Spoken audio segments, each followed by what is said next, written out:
Hi, everybody. Welcome to Snark Marks. This is our 150th episode. You'd think that we'd figure out how to do this a little more seamless, but that was my fault. We're here with Jacob. Say hi, Jacob. Woo! 150. I am 150. I'm Andrew. That's Dusty. Hey, 150. 150. Follow us on the socials. 150. We are at Snark Marks Pod on Instagram and Twitter. Dusty's at Snark Mark D on Twitter. I'm at Andrew Idell on Instagram. Jacob's at Jacob Cotner on fucking everything. Follow us on YouTube. Subscribe to the shit. 150. We're talking about Rambo. 150. So the Rambo in 2008 is in Burma, and Jacob was talking about how Rambo murders everybody. And big time, huge body count. You know that scene in Hot Shots Part 2, where Charlie Sheen's like killing 1 million people, and the body count just keeps rising. And after it hits a certain number, it's like more than RoboCop, more than Rambo. You know, and stuff like that. Yeah. Like it's really like when they made that Rambo movie, they were like, we're gonna beat that. We're gonna beat the spoof. Yeah, they didn't recognize the satire involved. Like Rambo's one of the weirdest movie franchises because First Blood is about the futility of war and how terrible war is, and Rambo's like a broken dude, and I think maybe 3 people die in that whole movie, and it's because like they won't leave Rambo alone. Like they're so fucking satisfying. with Rambo. He's like, I told you to leave me alone, and he's like, I'm just trying to walk through Oregon. That's all I want to do, and you people won't leave me alone. And then baby killer. And it's like then by the time you get through Oregon. No, it's true. Like the whole movie starts, he's just walking through town, and this cop pulls over, like, "What are you doing in this town, sir?" And he's like, I'm just walking here, you know, just leave me alone, you know. I got bad memories. And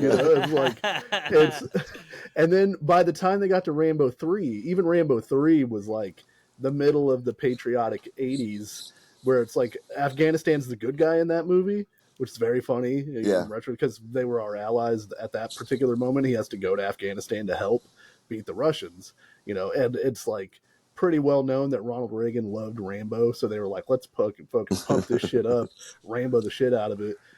And then it goes away for a really long time, and then Rambo 2008, they're just like, we don't care. Everything Rambo learned in that first Rambo movie, which is a quiet meditation on PTSD, doesn't matter. He's just a dude on a boat, and then they fuck with him, and they're the worst villains in history. I was telling talking to Jacob about it off the podcast. Like they want you to hate these people that Rambo eventually kills so bad that they come into the village to maraud, and they pick up like a baby and kick it into a fire. And I was like, I've never seen that in a movie. The movie's brutal. But I mean, that is kind of the reality of what was happening in Burma. So like it was kind of a reaction to real life stuff. Rambo going in and killing people that are doing bad things, so we can at least feel kind of good about. That's the thing. Like with modern, when you apply modern morality, like back in the day, it was like, that guy's got a weird haircut, I'm glad he died. You know, in like the 80s, everybody died in the 80s movies. Now you have to like really justify killing people in movies for a lot of reasons, for probably some good reasons too. But like you have to like really. Even the anti-death penalty guys are like, all right, fucking cut that guy's head off. Did you guys see? Oh, sorry. The newest Rambo. I was about to say, did you guys see the newest Rambo? No. It's just him being like, Mexicans. Bad Mexicans. It's also the world's changed again. What he does though is he goes to Mexico. He lives near the border, and he goes to Mexico and pisses them off. And he does. I forget what he does, but he goes there to. I think he like gets a girl that they kidnapped, or he like gets her back or something like that. And he kills a few people in the meantime. So then he goes back to his house, and the rest of the movie is like Rambo meets Home Alone, where like they all come to him, and he has his whole house prepped and a whole underground facility under his house of tunnels, and that he like kills these people with, and it's actually quite satisfying. The last 30 minutes of that movie, it's just weird that it's a Rambo movie. If it were some other movie. Like if it were named something else, he's like, "This is my house. I have to defend it." I pissed these guys off knowing that they were going to come here, but Texas is a hold your ground state, so I'm lucky that I'm just picturing Rambo like tying up a paint can like up on a You're string. not far off. He's You're like really pouring not far thumbtacks off. on the floor. I was sitting there in the movie. I went and saw it in the movie theater, of course, and I'm like Dusty. I'm a glutton for punishment, and Yeah. I went and saw that, and I'm just like, oh my god, this is Home Alone. Oh my god, and throughout, like, but instead of like them getting comically hurt, they fucking die. Yeah. Not unlike how They should make that Home Alone. The Wet Bandits should have died. Oh, yeah. By like the Many third times. stunt. Yeah. No. Kevin should have died. I would have fucking killed that kid. Like I just mean by like the third stunt. Whenever Daniel Stern gets hit in the head with that paint can and falls down that huge flight of stairs, he's dead. No, he's really hurt. He might not be dead. He's really hurt at least. I don't know, man. He's at least out for the rest of the night. I'm slamming that kid against the floor like Thor and Loki. I mean, like the Hulk and Loki. Yeah. I'm just slamming him. I'm hitting him against the wall. I'm doing everything I can. Holding a pillow over his face. One of the things, like that movie. Have any of you guys ever like just fallen down some stairs really fast? You know, because like you really do. You make that sound. You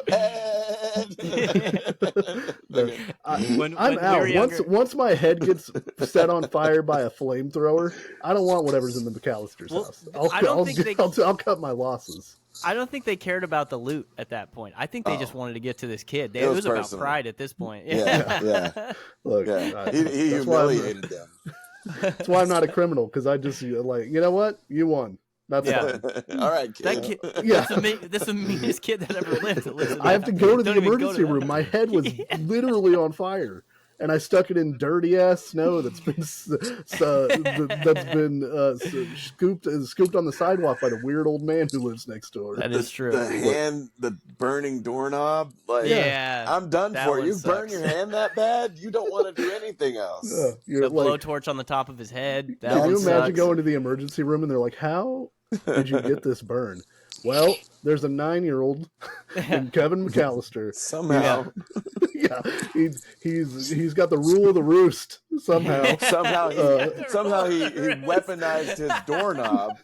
I don't even know what that thing he had was. I'm not a scientist. I know. Yeah, the kind of curved parabola shaped thing like that he put on the doorknob. Lighter or some shit. Oh, that's what he uses on his head, right? The piece of metal that he puts on the doorknob is what he's talking about. It just looks like this heat thing on the doorknob that just keeps it hot but doesn't burn it. It totally wouldn't work, by the way. So you've got pieces of ornament impaling your feet. You've got a tarantula bite on your face, and your hand has a 3rd-degree burn. We're gonna have to do a skin graft. And you're telling me that you don't know. You don't want to tell me how you got any of these injuries. No. Oh, you've also been shot in the testicles with a BB gun. And there's all these other houses in this neighborhood, and they all look really nice. But for some reason, that's the silver tuna moth. You know, like, why does it say flat black on your forehead? So today I was not feeling very well, so I stayed home from work. And I listened to this slate of movies that I watched, Jacob. I can't wait. That I had never seen, except for one of them. So I watched. Let's try to guess the one that he has. That is the one that he has seen before. Okay. How about this? I want you done. I watched My Cousin Vinny. Hey. Fucking hey. Let's go. A few good men. Okay. You can't handle the truth. Did you order the code red? Die Hard with a Vengeance. Those were my 3. You've definitely seen. It's Die Hard with a Vengeance that you've seen. I have seen Die Hard with a Vengeance. Yeah. You have? Oh, of course. Yeah. Had you seen My Cousin Vinny? I had not. No. Oh, okay. That's the one. I'd never seen A Few Good Men either. I'd seen the courtroom scene, so I was like, well, who cares? Like, what's the rest of this movie? But it was very good. It was a very good movie. Isn't that Tom Cruise? And Jack Nicholson? I was just like, courtroom movie. I can just lay on this couch. No one will bother me. Like, well, so like you had 2 courtroom movies. Yeah, it was like it's 2 hours long. That's perfect. If I fall asleep, as long as I catch the end where they catch Jack Nicholson, it'll be fine. You know. And then at the end of the other one where they catch My Cousin Vinny's the real the real like I forget what even the crime was in My Cousin Vinny. I don't remember what it was. They think Ralph Macchio and his friend killed a clerk, like a gas station clerk. That's what it is. And then it turned, and they do like a very funny thing where they think Ralph Macchio is confessing. He's confessing to accidentally stealing a can of tuna.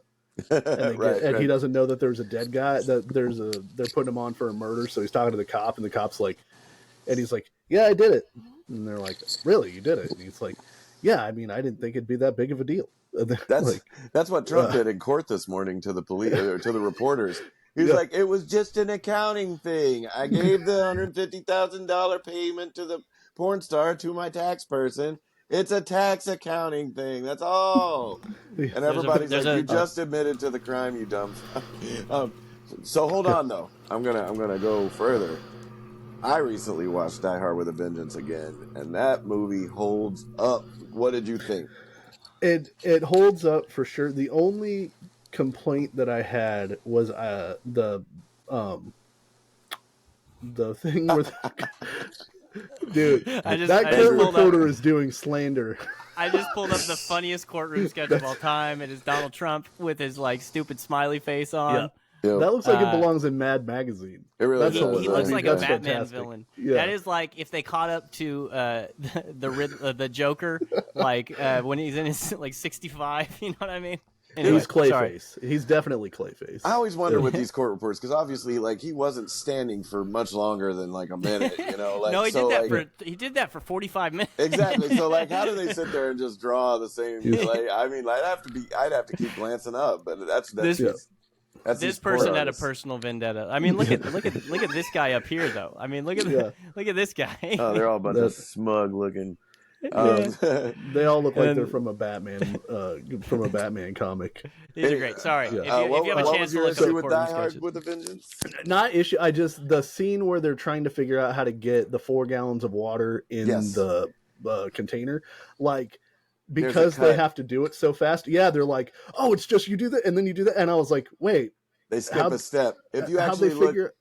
I looked online, and they explained, and I was like, oh, that makes perfect sense. Yeah, they just had to cut a scene out. There's a couple of parts of that movie where I'm like, okay, movie, I'll give it to you. Especially when John McClane is like, okay, Zeus, I'm going to meet you at the other side of this tunnel, and I'm going to go through this tunnel with the dump truck. And then the tunnel gets flooded by the terrorists, and Bruce Willis gets spouted out of just a random part of the tunnel, and just shoots out of the ground. And Samuel L. Jackson just happens to be driving by that exact spot right then, as well as terrorists that were following Samuel L. Jackson. So they just start shooting at Bruce Willis. It's just very convenient, that one part. But and it's great. It holds up very well. I'll say, even though the second half of the movie sags just a hair, that first hour is like one of the best constructed action movies I've ever seen in my life. Yeah. Just boom, boom, boom, boom, boom, things happening.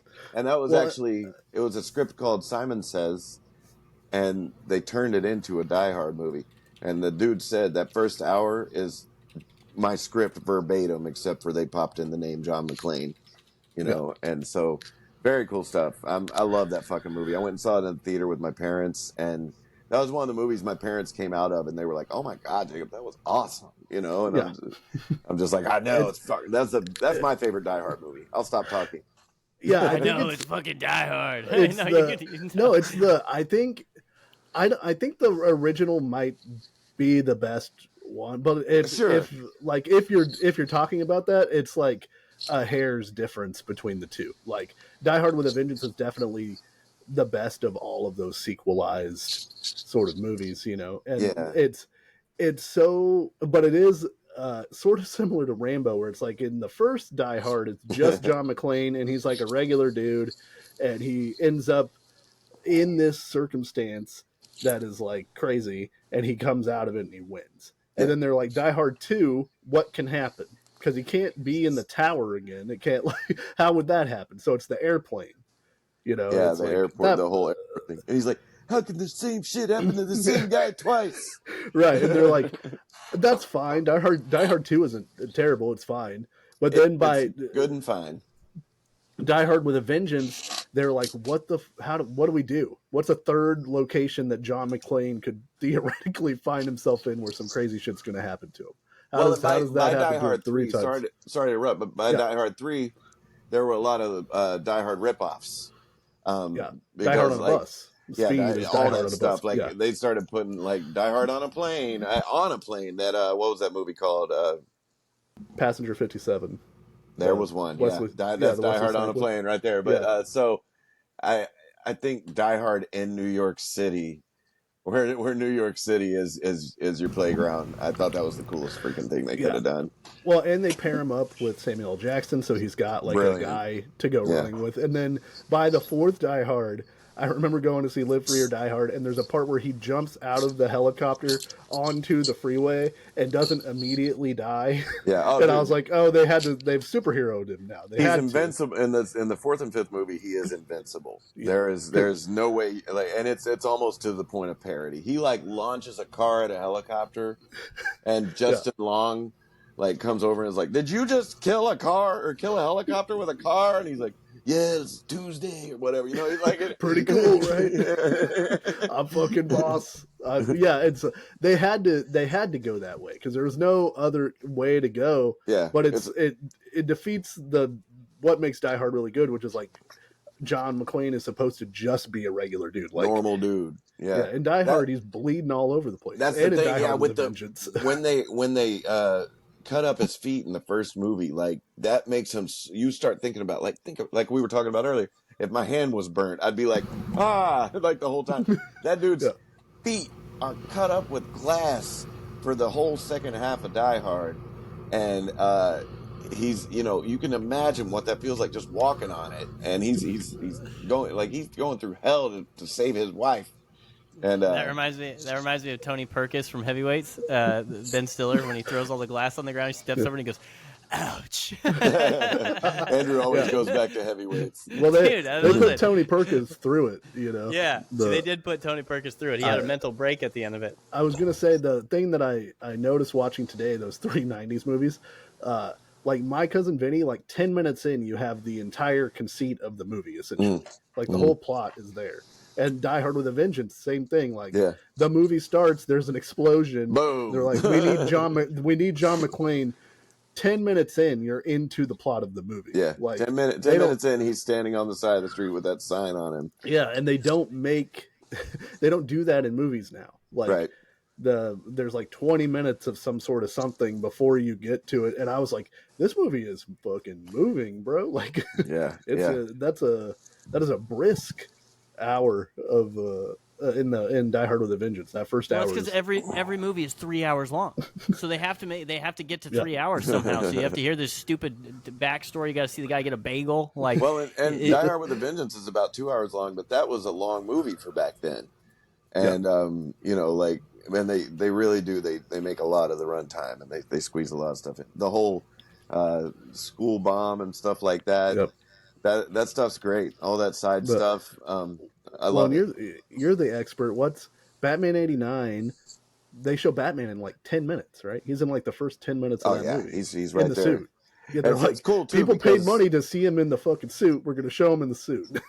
It starts with a family. It looks like what looks like Bruce Wayne and his parents getting mugged at the beginning of the movie. But it's not them. It's Batman witnessing the same thing that happened to him happening to a kid, and then the robbers go up on a rooftop and start counting their money, and that's when he shows up. But I always thought, I'm like, if he just witnessed that, why didn't he stop it while it was happening? He's Batman. He sees the same thing happening that traumatized him, and he just stands there and watches and waiting for those fuckers to come up to the roof to get to him. That kid's got to go through it just like me. Yeah, that'll be my Robin. Yeah, there's nowhere cool for me to make my Batman entrance in that alleyway. I have to wait until they're on the roof. I can start those 2 Tim Burton movies. They're good, but man, once you start really looking at them, you're like, wait a minute. But they people were like, this is the height. No one, they didn't think you could make a Batman movie, a serious Batman. How old were movie. You in 1989? I was 5.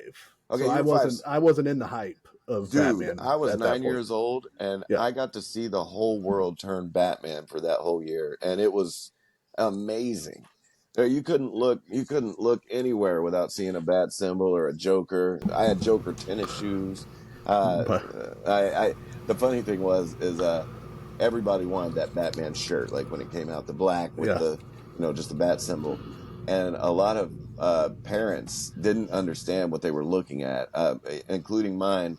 My parents came back and they're like, "Is this it?" And I was like, "Yeah." And she's like, "Oh, my stepmom." She's like, "Oh, thank God." She's like, "We kept asking the lady, is this it?" And she's like, "Yeah, that's a bat." And they're like, "No, it's not. It's a mouth with teeth."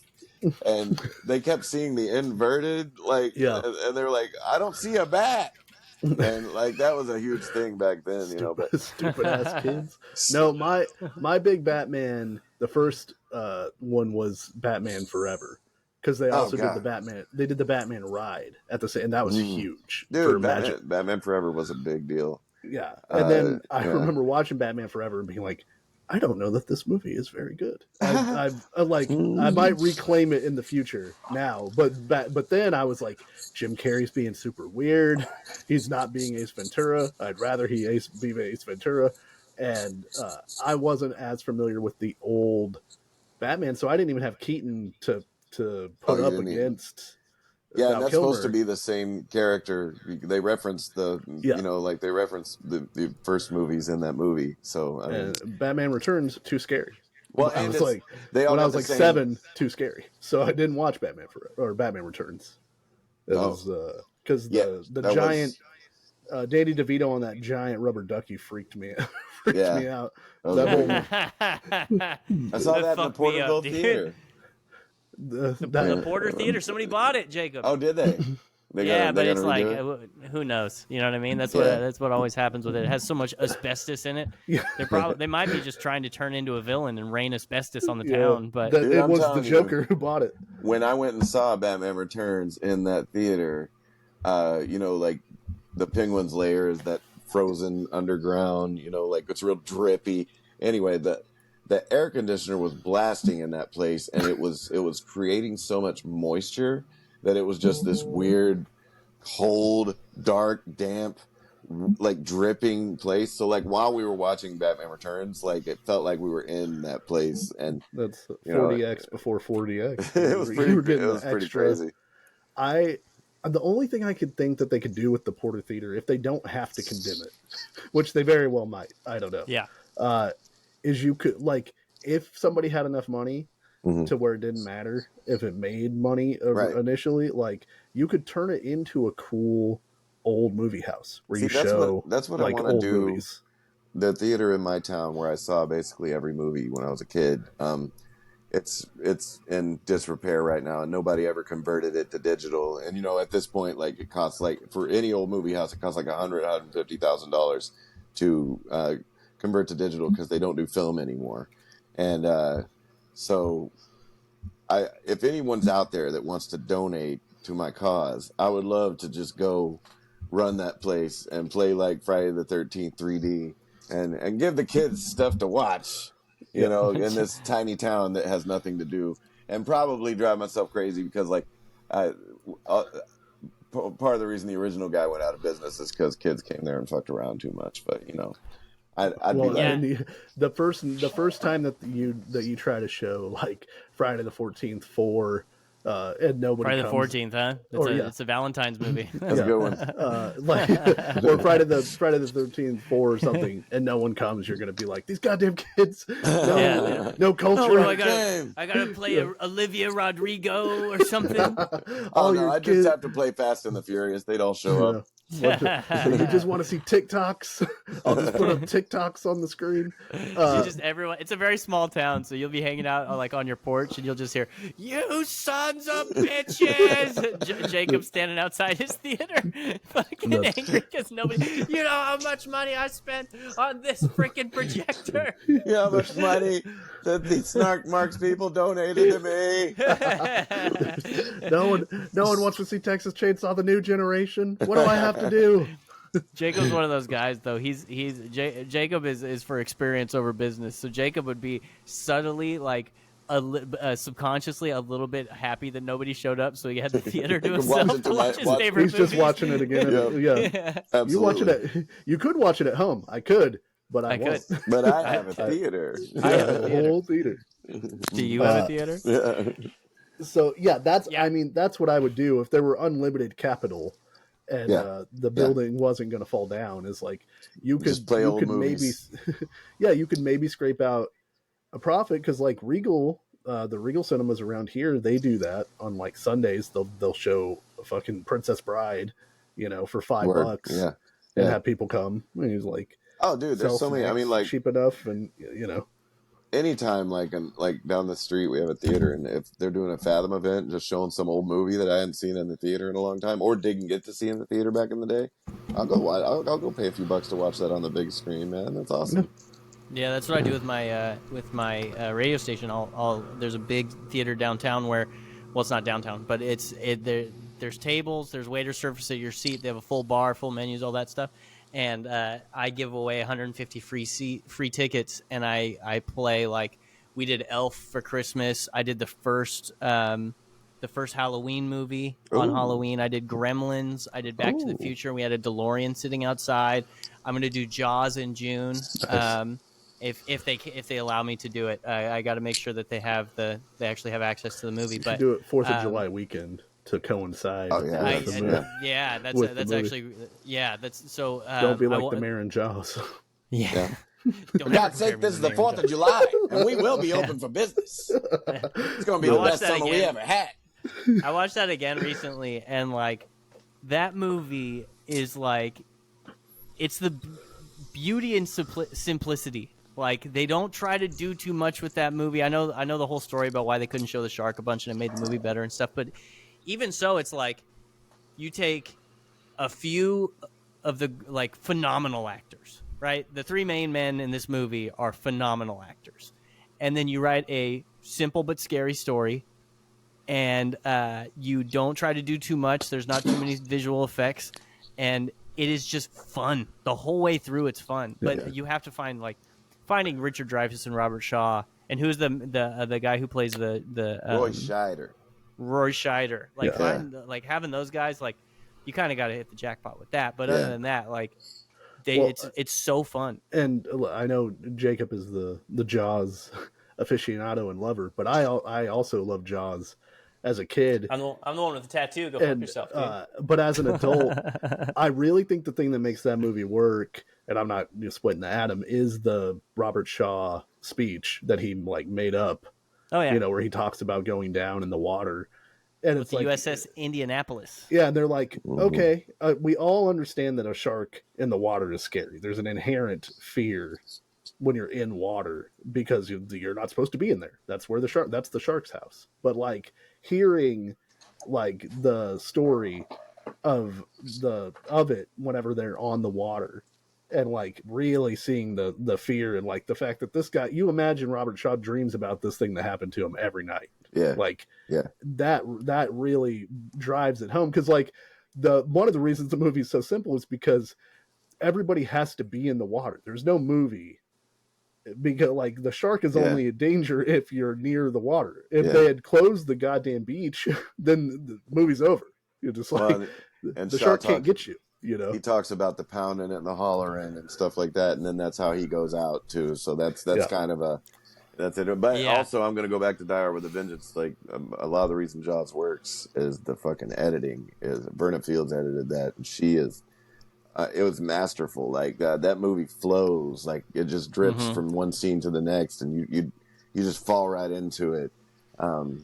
But those performances, and it immediately starts. It's like, it starts right up. It's like, hey, there's some people on a beach. Oh my God, she's dead. And it's terrifying. That scene with the lady in the water at the beginning, fucking terrifying. Terrifying performance. I can't even. I used to watch Jaws when I went to sleep. Like I would just turn it on and fall asleep listening to it. But I'd always skip that scene because I couldn't lay there and just listen to that lady scream for 5 minutes before I go to sleep. And before Jaws: The Revenge actually did it, like in Jaws, it sort of anthropomorphizes the shark. You're kind of like, this shark's fucking out to get people, man. Like it likes eating people. It wants to eat people. Jaws: The Revenge is the funniest one because you're like, these people just need to stay out of the water, right? And so Jaws the Revenge, Chief Brody's wife is the main character. Her son gets killed at the beginning of the movie, and she's By like, the shark running into the boat that it knows he's on somehow. No, I think that shark set up that whole thing because like there was a piece of wood, he got on the piece land. of driftwood on a buoy, and that's what got him out there. I think the shark called it in, man. He's like, there's a piece of driftwood out here. Make sure you send Brody. Send Brody. I need Brody. Brody. Yeah. But that tasty looking little bastard, dude. The fact that they edited out the voodoo subplot in that movie because they shot a whole nother 30 minutes of that movie where Michael Brody, her oldest son, lives in the Bahamas, and he makes mad a voodoo priest who then puts a curse on his family to where a great white shark will kill them all. And that makes the movie kind of make sense because that's the thing. Sean Brody gets killed up there in Martha's Vineyard or Amity, and she's like, oh my God, she's like, I'm never going in the water again. I'm never going near the water again. And then her son's like, well, come on down to the Bahamas. Come down here. And she's like, fine, I'll go to an island. And and so she goes to this island. And then this fucking shark travels. And it shows he has a passport. He shark went through customs. He knows that they are on a plane to the Bahamas. And he's like, got to go to the Bahamas, catch them Brodies. And I think there's a map that shows the impossibility of the shark getting from New England to the Bahamas. Like, he has to go across land. To do it. Yeah. I think that's funny. You can probably get from anywhere to anywhere with just water if it's a beach, right? Well, possibly. I mean, I don't know. Possibly, but I don't know. I don't know. Plus, great white sharks aren't. I don't think they live in the Bahamas. Well, and that was part of the thing. That's part of the thing in the movie. They're like, there can't be a great white shark around here. It's warm water. They don't like it. Yeah, it's the warm water. Yeah. And but no, that shark's like, I love it. I love everything. If there's a Brody, I'm coming. Yeah. I think I was wrong because I don't think you can get in into the. Can you get into the Pacific from the Atlantic? Don't even ask me this. This is just nonsense. It's so funny, and it's the same thing where they go like, "This was clearly a great white shark attack," and they're like, "Well, it can't be a great white shark."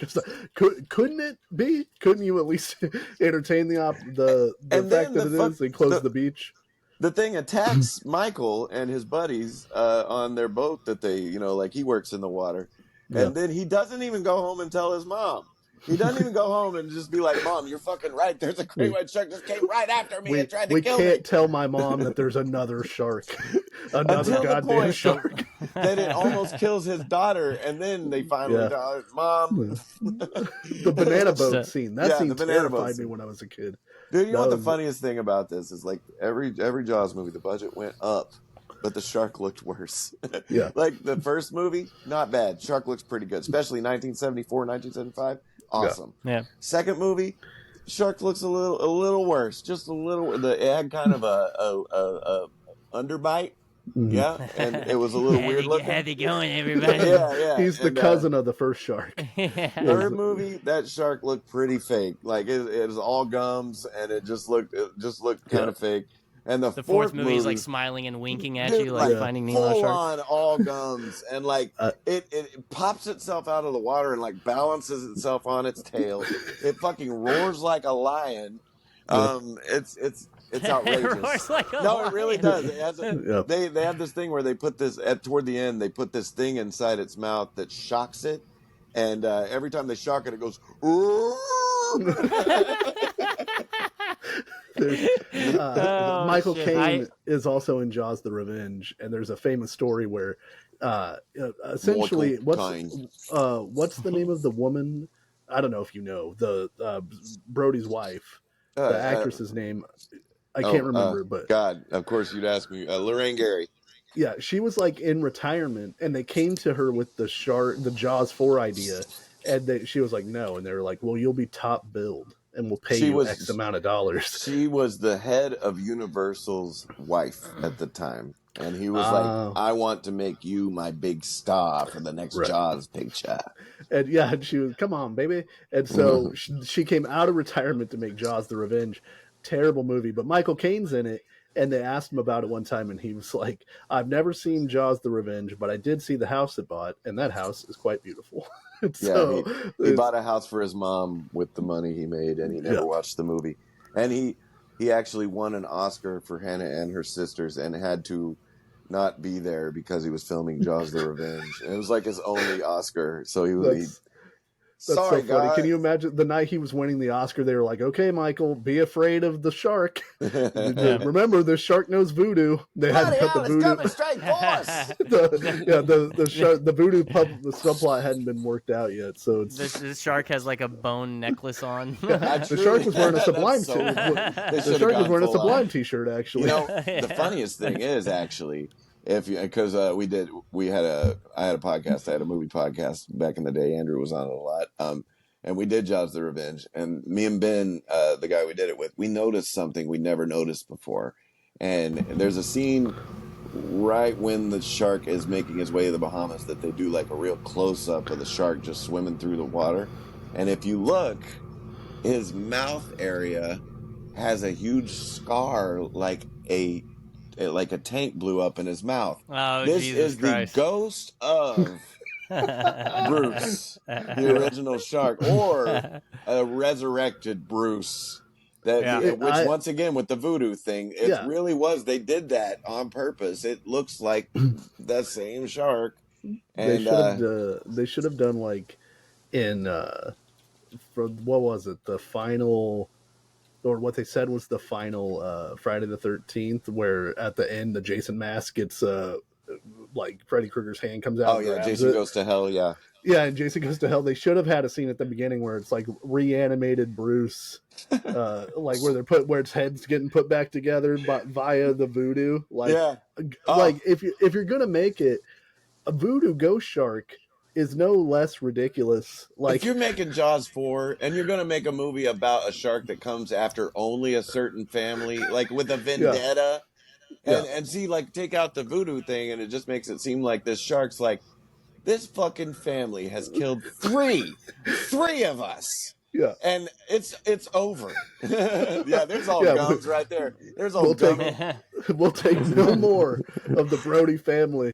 Like they all go to therapy. All the other great white sharks go to therapy about this family. And all these Brodies have to do is not work in the water and not be in the water, and they're fine. Move to Ohio. Yes, right in the middle. Andrew? Oh no, it's I forgot. I had it and I lost it. I would like a scene. I would like one of two scenes. I would either like an Indiana Jones style. You know how in Indiana Jones, when they travel somewhere, it just shows a picture of the map and then the plane. I would like it. If they did that for the shark to show how he got from where he was into the Bahamas, I'd be interested in that. Well, that would be funny if they had a map where it's like it's the Brodies and it's there's the shark is like just getting to Amity, and then the Brodies, the little Brodies on the thing get in a plane, and the plane goes across the map, and then the shark turns around and starts going back over. And you see him talk to like an octopus or something that's in the water. What do you mean they moved? We didn't. She fucking moved. I just did As the Crow Flies, but we did do we measured like that shark supposedly got to the Bahamas within 2 days. And we're like, how fast does great white sharks swim? And like, it actually, the math checked out. So like, he could have swam. Oh, you know, there was a shark math guy. Yeah, they made some poor PA on that movie do the shark math. And for the record, you can get from the. I want to tie a ribbon on this. You can get from ocean to ocean. I'm an idiot. I don't know why I doubted myself. It's a big ocean. If you just go around Africa. But can you get from New England to the Bahamas? Because don't you run out of land somewhere? Straight. It might be a straight shot down. I gotta find out where the down Bahamas and over. Are. Yeah, I don't know where the fuck the Bahamas are. I gotta figure out where the Bahamas are. The other scene that I want is the shark, Ninja Turtle style, putting on a hat and a big coat, and then that being its disguise to get on a plane to head to the Bahamas. because that Like, cost. excuse me, I ordered the tuna.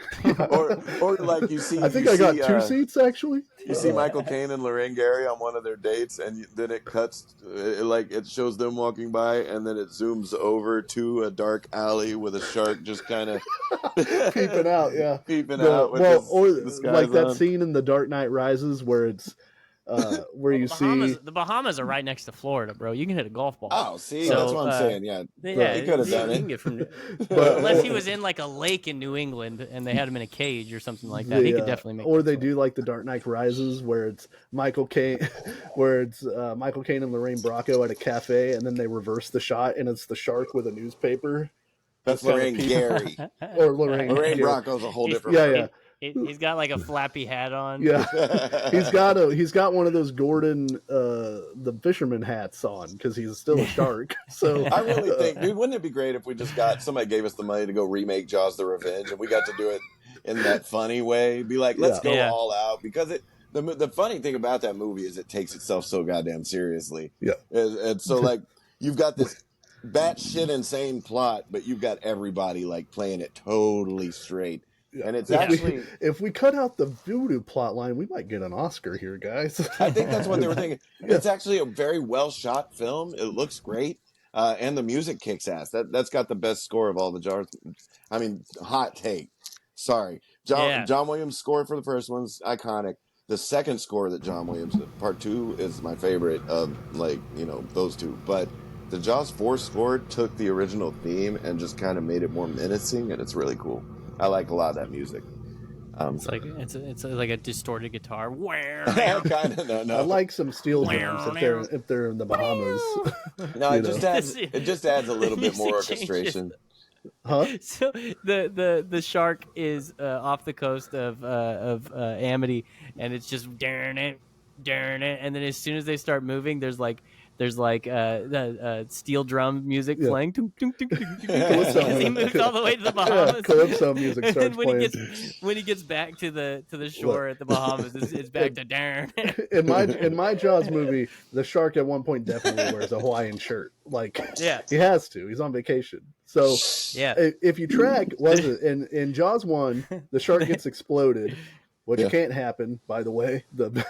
The way that they explode the shark is not is not so real. You can't shoot an air tank and explode a whole goddamn shark. Yeah. And then in the second one, it bites like a power line. Power line. It won't necessarily explode, but it doesn't make sense for it to explode. But it will shoot off in a direction. So it could have it could hurt the shark. It would have hurt it pretty bad. It could probably kill him. Yeah. I've seen there's this YouTube channel called How Ridiculous. It's these Australian guys that do just like ridiculous things. So, I mean, it's an apt name. How ridiculous. But they have this giant axe that it's literally huge. It's like 30 feet tall. And they just pull a thing and the axe falls and they put things under it and they put an oxygen tank under it. And that shit flew like hundreds of yards. Yeah. You could kill a shark. A shark.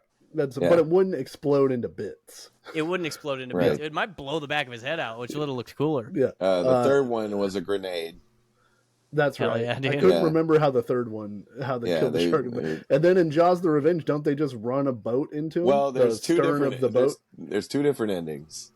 And how do you kill a voodoo shark? This is the funny part, because like in the first ending, the theatrical ending, all they did was they keep zapping him with the electric thing, which makes him pop out of the water and roar. Yeah. And then they stab him with Lorraine. Stop it. Ellen Brody steers the boat and stabs him with the mast. Yeah. And he explodes. Wait, hold on. Theatrical version stabs him with the mast. Shark's like, you stabbed me, and just kind of sinks to the bottom with the boat. The shark's like, you bitch. But the theatrical version, people didn't like that ending, so they reshot it. And well, this is actually the funniest shit you'll ever see. I don't know if you can pull this up, Andrew, but so what they did was for the home video release, they redid it to where when the shark gets stabbed by the mast, it explodes. And in this scene, if you freeze frame the quick cuts, they made like a little wooden shark little tiny baby wooden shark, like a little miniature, and it looks like absolute dog shit. And they cut between that little shark like 4 times, and then show the shark explode. And then they use the shot from the shark from the first movie getting exploded of him sinking to the bottom. The exact same shot. It's like a horribly edited thing. But if you could find that scene, if you could freeze frame right when the shark explodes, you will see this little tiny miniature it looks like it's made out of popsicle sticks. It's truly insane. That's very funny. I study these damn movies way too hard, and but for these little moments, like, because man, the first time I ever played, back in the day we had VHS. You pause a VHS, and the tracking's all weird. You can't really see it. Dude, the advent of DVD, where I could get a freeze frame of any number one, I went to any movie where the nudity was great. And I was like, I can freeze this now. Yes, I really got to get in there. Really investigate. Come here, Basic Instinct. But second thing is like shit like that, like especially these effects in these movies. It's truly hilarious. Oh, did you find it? That's it right there. Look at this little. That is horrible. It's so, but they show it. This is Dusty and everybody watching. This is how fast this added. Yeah, see, it is literally less than half a second. It's gone. And they just blew up a little wooden boat. That's great. There was a roar. Anyway, hey, that movie is a masterpiece. It's truly. It is 80s magic. It killed the Jaws franchise. They haven't even tried since then. And I really hope they don't. Oh, I hope they don't either. I mean, like, it's going to happen at some point. They could only make it worse. Like, stop it. Don't do it. One good shark movie. That's the record Jaws. so far. We did it. Yeah. Stop them. And it really is like you're trying to solve a problem that that's the problem with any of those movies. Like in Lake Placid, I listened to How Did This Get Made, and they point out in that movie, like, everything that happens in that movie happens because those people go to the lake. So if they were just like, hey, there's a crocodile in this lake, don't go to the lake. Don't go there. Nobody gets hurt because it's really hard to make, unless you're trapped somehow. Like, that's why, and I know that we praise it quite a bit on this podcast, that's why The Thing works so well. Because you can't go anywhere. They're stuck. So then it makes sense. You've solved the biggest problem of the movie, which is like, why don't they just leave? And then they can't because they feel responsible, because if the thing gets out, then everybody dies. Dude, it's even like in part 3, like SeaWorld. Close SeaWorld. Just close down. Oh my God, there's a fucking giant shark in there. Close the park. Well, all those Jurassic World movies. Hey, guess what? The Indominus of Rex is out. We're closed today. Yeah, we're closed. Oh, shit's fucking up. Somebody died. Go home. That's what people would do. When people die, people die at theme parks, and they'll shut it down for the day, Yeah. You know what? Tomorrow we'll make it back. People will go back on Big Thunder Mountain, but not today. Today we close it down. We'll do $3 churros tomorrow. We'll make all our money back. And see, the original Jaws just played on people's ignorance because, like, the mayor wouldn't make it a big deal. So, that made sense why people were just still doing what they normally would do. They heard a rumor about a shark, but the mayor's not making it a big deal. Everybody's here. Got helicopters. We're good. Yeah. I mean, it is, Andrew and I mentioned it earlier, the 2016, the Ghostbusters with the all-female cast. Yeah. That's the best. That's the best one. The best joke in that movie is whenever she's pleading with the mayor of New York to like evacuate the city, and she's like, please don't be like the mayor from Jaws. And he goes, don't you ever compare me to the mayor from Jaws. Because that's the only thing you're trying to do if you're the mayor of a city is not have a fuck up moment as big as the mayor from Jaws. I actually got to use that line on our mayor when COVID was happening and we had a music festival. And I said, I tagged the mayor and I was like, don't be the mayor from Jaws. Please don't. Immediately blocked. Yeah, but Andy Garcia, I actually had to see him in person after that too. I don't know if he ever made the connection. Andy Garcia's indignance, or like his complete anger, like him and all the other mayors get together and they're like, "We're agreed. Don't be the mayor from Jaws." Like he has it up on it. He has that guy's face on his wall because his immediate anger, like, "Don't you ever call me the mayor from Jaws?" Don't you ever call me that. So funny to me. That was a funny joke. That movie's not horrible. It's just you can tell what it is, which was, we don't have a script. Just get in there, and in this scene, you guys are just gonna sit around and invent stuff and talk about it. Go. No. Well, and if they would have literally, this is the big problem with all of these things. They would have literally called it anything else. Sure. You know, like, oh, dude. Yeah. Like, but you're immediately fighting a tide. Like, you have to make the best movie ever if you're calling it Ghostbusters. And you're just plain calling it Ghostbusters. Yeah. Yeah. It's like that Joaquin Phoenix Joker movie. If that movie was called Clown Guy, right, I'd think it was pretty brilliant. But since it has to be tied into Batman property, there's so many things where I'm like, why'd they do that? Why are they thinking what's with that decision? Batman's his brother? What's happening? You know, and it's if it were called Mentally Unstable Guy Goes to Town. Exactly. I probably would have watched it. If it were called meme bait for incels for the rest of our lives. Yeah. Like, I swear they do. It's like one of those things where they're like, I don't mind that band, but their fans drive me crazy. Joker fans, like fans of that movie, big fans, are mostly like angry dudes that who completely missed the point of that. Yeah, they grew up on Boondock Saints. Yeah. Right, yeah. It's all the people who love Fight Club for the wrong reason, where they're like, "Oh man, Tyler Durden's so cool. I'm like Tyler Durden." I think you missed the entire point of the movie. Man, we always get to talking about movies up in here. You help, you know. You guys are the movie dorks. So I got to tie a ribbon on my my flooding story.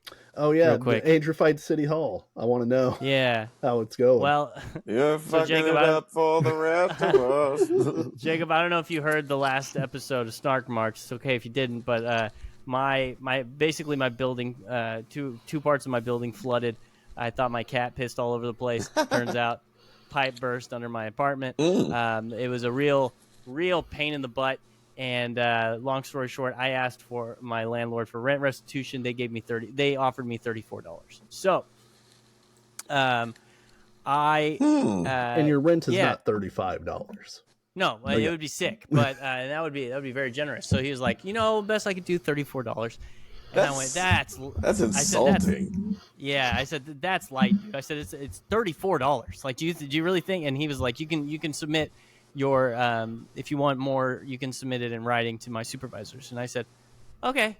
Well then. 1,726 words, Jacob, including links and references to their website and talking about business practices and the promises that they make the consumer and mold regulation and FEMA and the CDC and all these things. And so I requested $383. They gave me $218. They gave me $218. So I not accepted bad. it. Way better than 34.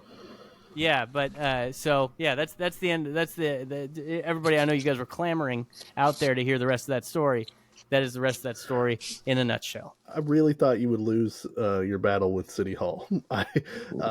I'm glad you won. I wrote a really, really good letter. Yeah. It was really good. They could not deny a lot of it. I think that they probably don't imagine that anyone's ever going to write the letter. That's their play. Is they're like, no one will take the time surely to write this letter.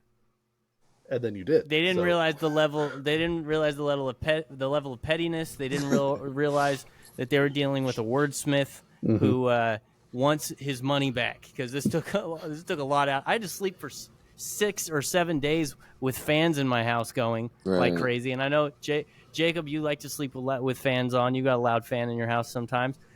I like silence. I like it silent in my house, dark and silent. It's my favorite thing in the world. Right. And so I had to do that. I couldn't use multiple rooms in my apartment. It was just horrible. It was annoying. So $218, I'll take it. You had to get restitution for being angry at your cat. Yeah, dude, it was irreparable damage to my relationship with my cat. He actually scratched me in the neck the other day.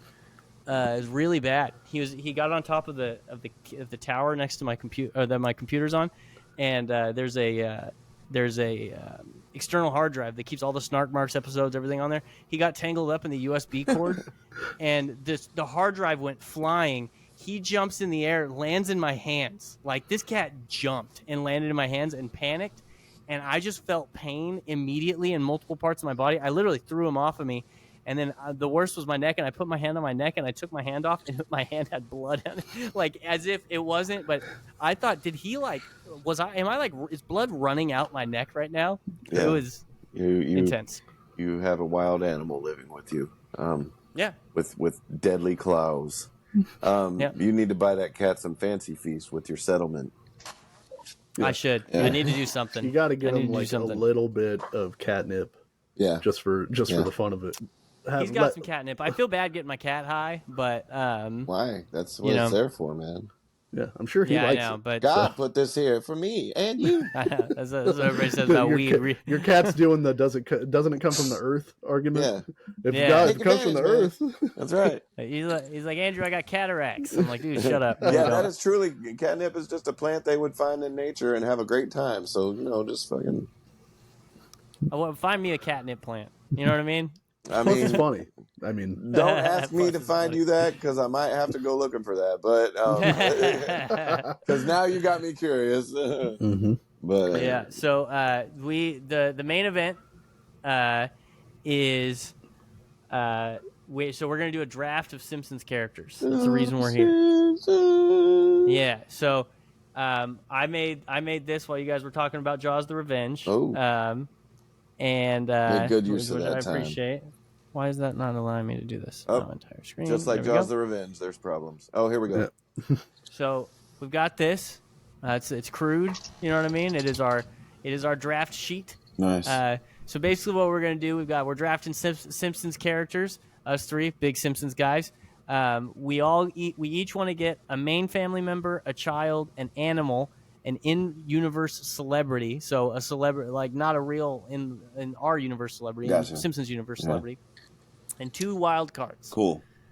Okay, so and we're trying to come up with the best cast of characters on our side. Now, Dusty, I think Jacob should go first as our guest. Okay. That is fine with me. Do we want to go? Then how do we want to do it? And are we doing a serpentine draft? Yeah, we'll do the snake draft. Okay. Jacob will explain that to you. I know you're not a sports guy. Yep. Okay. Need that. We'll tell you. We'll tell you when it's your turn. But also, I don't know how to do this. Jacob, pick a number between 101 and 150. Don't tell us what it is. Okay. I'll go first, Dusty. Okay. 83.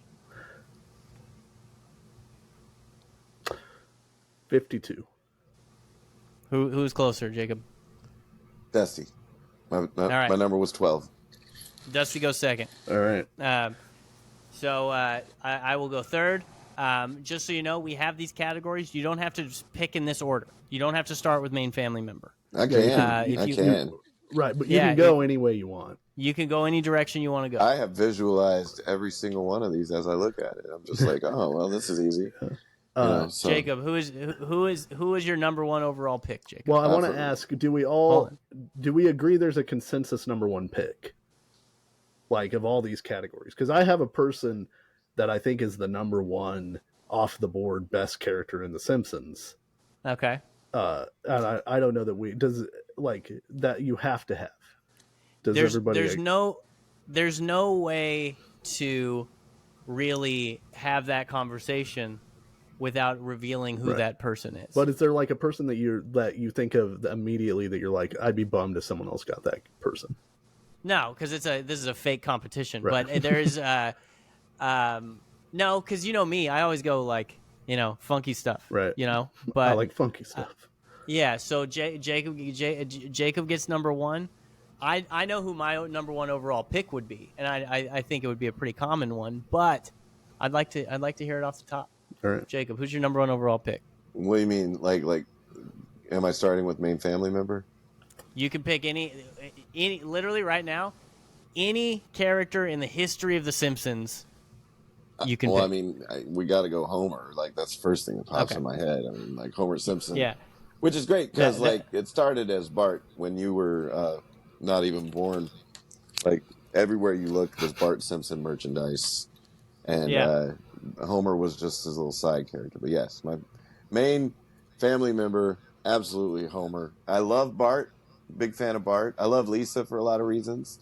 I love Marge. I love all of them. But Homer Simpson became the core of that show and the reason I watched it. And he reminds me of myself way too much. Yeah, I think to me, he's the greatest character in television history. Absolutely. I love Tony Soprano. I love Jon Snow is pretty dope. Like, there's a lot of really good characters out there, but he also knows nothing, which is he knows nothing. Yeah. But Homer Simpson, a lot of people who don't watch The Simpsons a lot, they don't realize how deep that character is and how much it has evolved. And how, like, it's the perfect vehicle. Homer is the perfect vehicle for humor, but he can also make you cry, and he can make you angry and make you disappointed in him and make you frustrated and all those things. Dusty, is that who you were talking about? Yeah, I think Homer I had a feeling is that's who you're the talking about. consensus number one pick. Yeah. And also he's the archetype now for everything. Like, we started watching Bob's Burgers because we just finished King of the Hill. And it's like, there's no Hank Hill, there's no Bob from Bob's Burgers if there's not a Homer. Like, he's the archetype character for all these guys, you know? Yeah. All right, my pick, I'm going way out here. I'm going wild card first because I would be terribly upset if I didn't get this character. I don't know that anybody else is going to draft this character, but possibly my favorite one-time only guest character. I'm taking Hank Scorpio from You Only Move Twice. That's a good call. Okay, I like that one. Hank Scorpio is Homer's new boss, and he's like a James Bond level villain, but he's so funny, and he's got so many great lines, and he's just an energetic, wonderful boss who also happens to be a supervillain. And every time I watch that episode, whenever he gets the flamethrower and just starts using it, it has that crazy look on his face. It makes me laugh every time. Just Homer on the way out, if you could kill a few people, you'd really be helping me out. It's very funny. Albert Brooks. Yeah, Albert Brooks. Hank Scorpio. Apparently did like hours and hours of improv. They have tapes of just him doing all this improv for this character that lives for 22 minutes. They never bring Hank Scorpio back, and I'd watch a whole show about Hank Scorpio, so I had to get him. He's my number one guy. Excellent. That's a great one. So my number one guy. Because of the rules of snake draft, that means that I get to pick. I get to pick twice right now. Yep. I get 2 picks. And there's a lot of different ways you can go with this one. My first pick, I got to get Mo Sizlak. Damn it. I got to get Mo Sizlak. Does that mean like I can't pick Mo? Is that you can't pick Mo? Gosh, Yeah. Mo was one of my guys. I think that's how you spell it, right? Sure. Yeah. So Mo is he's another guy that like kind of you could tell they started to have more and more fun writing for Mo. Yeah. And he's just so sad and pathetic, but you love him so much, but he's also a creep and like a mean guy. I can't get enough Mo Sizlak. Just gonna sit at home and ogle the girls in the Victoria's Secret magazine. Sears catalog. Sears catalog. I don't deserve this kind of treatment, and then it beeps false. Get this thing off of me. I love. So after I watched You Only Move Twice today, and the next episode is the Homer They Fall with Homer when he becomes a boxer. That's the boxing, yeah. And when Homer's getting beaten up by the thugs of the children that beat up Bart, Mo comes out with his shotgun and is like, if you want to beat up my friend in my bar, it's a 2-drink minimum. 2-drink minimum. Yeah, that's a great joke. Don't beat up my friend in my bar. If you're gonna do it, I'm gonna need a 2-drink minimum. And they were literally like bashing his head in with pool cues and stuff. Mo is my number one pick. Mo's been in my head all day. I was so excited to take Mo. My My next one, I'm going child for the next one. Okay. The number one overall pick for a child in The Simpsons, the dud himself, Poindexter, Milhouse Van Houten. This is what it's like when doves cry.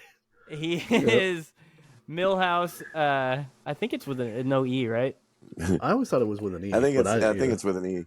Yeah. Okay, Alf so Pogs. Remember Alf? He's back in Pog form. He's a pog form.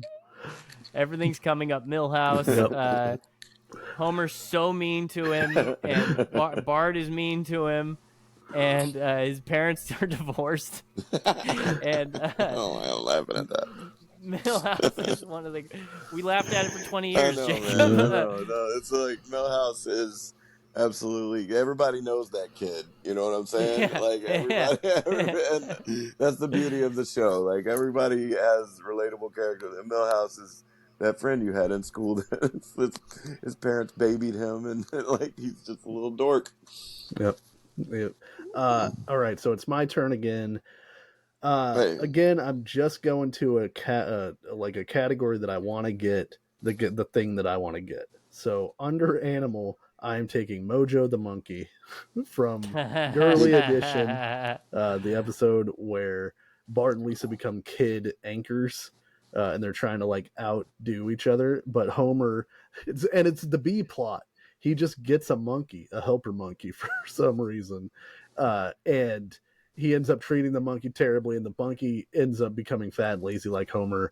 And the most iconic moment in this episode is they take him back to the helping hospital, and they're like, "My God, Mojo, what happened to you?" And in his little speak and spell, he just puts "Pray for Mojo." Pray for Mojo. So I had to get my favorite. Go had ahead. to get Mojo.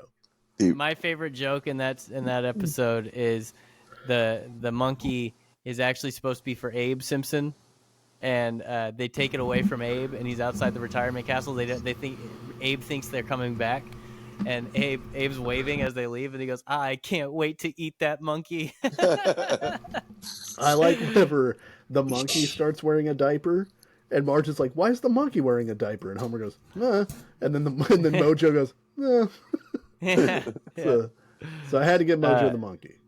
That's a good one. That's a good one. So Dusty, it is now your pick. No, and then Jacob, you get 2 picks after him. No, I just went. So it's Jacob's turn. Oh yeah, you just got the monkey. Yeah. Jacob, you get 2 picks. You get 2 in a row. I get 2? Oh, that's just great. All right, well, just so nobody else gets him, I'm going to go with a child, and I'm going to talk about Mr. Ralph Wiggum. Okay, that's a good one. And, You Ralph Wiggum, choosing. He is one of the funniest. What's that one? He's just like somebody will ask him a real question, and he'll just say something like, "My cat's name is Mittens." And like, no, he really fucking cracks me up. But even like the Valentine's episode really kind of shows he's got a heart and stuff. Him and his dad, dude. Chief Wiggum's one. I might pick Chief as a wild card if nobody else gets him, because like Chief Wiggum's one of the funniest fucking people in the show, and like and pretzels. We need pretzels. But Ralph is hilarious and always makes me laugh every line he says. I bet my Wookiee. Remember Yeah. when Principal Skinner and Mrs. Krabappel are making out in the closet, and Ralph is retelling it, but he's lying. He said that like they were making babies in the closet, and I saw one of the babies, and it looked at me or something like that. Yeah. Once again, we all knew that kid. We all knew that kid that exaggerated real hard, and he's just weird, and he says weird shit. What is it in the Simpsons spinoff special where it's supposed to be Ralph but Chief Wiggum in like the New Orleans? Yes. There's a scene where Ralph is wearing like fisherman pants. And they're like, "Daddy, can I take these off?" And he goes, "Not until you learn, son," because he wets the bed, so they have him in plastic pants until he can figure out how not to wet the bed. Yes. So you get to go again. I get to go again. Yeah, you get one more. I'm going to go with an in-universe celebrity, and I am going to go with the Schwarzenegger guy, Wolfgang. That is Rainier Wolfcastle. Yeah, Rainier Wolfcastle. Wolfcastle. Thank you. Yeah. Mainly due to the Radioactive That's Man a- episode. One of the funniest things I've ever seen. The goggles, they do nothing. Like, My eyes. that's truly like of the episodes that I could watch a million times. That's one of them. It's just like Milhouse is fantastic in that too. Yep. But yeah, just well, and the setup beforehand where they're like, okay, everyone, put on your safety goggles, and just watching this huge man put on those tiny goggles. Because that's what I was gonna say. The unsung line of that is the PA or whoever has the bullhorn. He's like, remember, everybody, this is real acid, so we better be careful. And then Rainier is sitting there and he goes, real acid. As soon as and then once the acid starts flowing, then he like hastily, like real quick, puts on the goggles, and then it hits him. My eyes, the goggles do nothing. And all the McBain stuff always really cracked me up. Apparently, if you in the early seasons, I don't know if they kept it up, but they watch the McBain movies in the background. But if you slice together all the parts you see, it's like a real movie. Yeah, it makes sense in context. I wonder if anybody's put that on YouTube. So much work, That's I'm like sure it's somewhere. What those dudes live for is like this joke that no one is ever gonna see because they didn't have DVD back then. They didn't have YouTube supercuts. They're doing it for them, like. I love that. The Simpsons is that's just one of the reasons it's great. The same with all of the names of the businesses, because if you pause any Simpsons episode where they go into like a business park or a business plaza, and you can see all of the names are made up and they're good. Like they're very funny, but like I was listening to a commentary Stoner's one Pot time. Palace. Yeah, I was listening to King Tut's music store. King Toots. King Toots music store. Yeah, I was listening to a commentary where they were like, "That's the thing we would sit around and argue about for hours. What's this? What's the name of this store that no one's ever going to see again? What's the funniest name we can come up with?" Well, you can tell when somebody's a real Simpsons fan, because they'll pause anytime there's a shot where there's a bunch of signs. Yeah. Because every sign's a joke and you can't read them all while they have it on the screen. So, like, you can tell when somebody's seen a lot of The Simpsons when they know that one of those is going to do it for them. Yeah. So, Dusty, it's your pick. I'm going to take my in-universe celebrity, and you may have seen him in other drafts. I'm taking Troy McClure. Troy McClure. You might have seen me in in other student films such as Man vs. Nature, The Final Battle. Whatever he's doing, the cow, the one about vegetarianism and why it's good to eat cows. Oh my God. Cow might look nice, but if it were up to him, he'd kill you and everyone you love. And then they close up on the cow's face. Because they take the kids to Bovine University. That's right, yeah. Yes. I'm a graduate of Bovine University. And then, of course, one of my favorite jokes of all time, whenever he does the stage adaptation of Planet of the Apes. And it's I hate every chimp I see, from chimpanzee to chimpanzee. And like Phil Hartman's perfect. That's the perfect voice for that guy. Has been celebrity that doesn't know he's a has been. Just he's a B-level movie star, but The Simpsons still rent all of his movies because you might have seen him in other movies, such as whatever. So I had to get him. Rest in peace, Phil Hartman. That one's great. Rest in peace, Phil Hartman. We miss you. I watched the Man Down by the River shit the other day. Nice. Who's that? It's the Rocketeer. He's coming in. Sorry. I gotta get a ruling on my next one. Okay. When we're talking about main family members, okay. I want Grandpa Simpson. You sure? That's that's a last name. Total main family member. Yeah.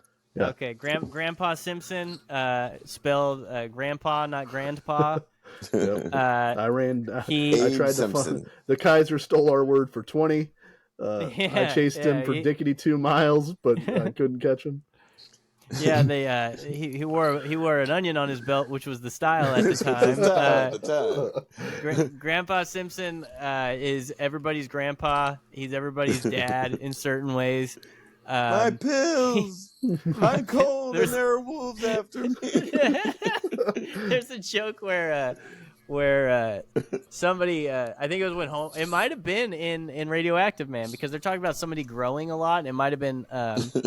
It might have been like Bart when he's trying to get taller, but I can't remember what the context. It might have been.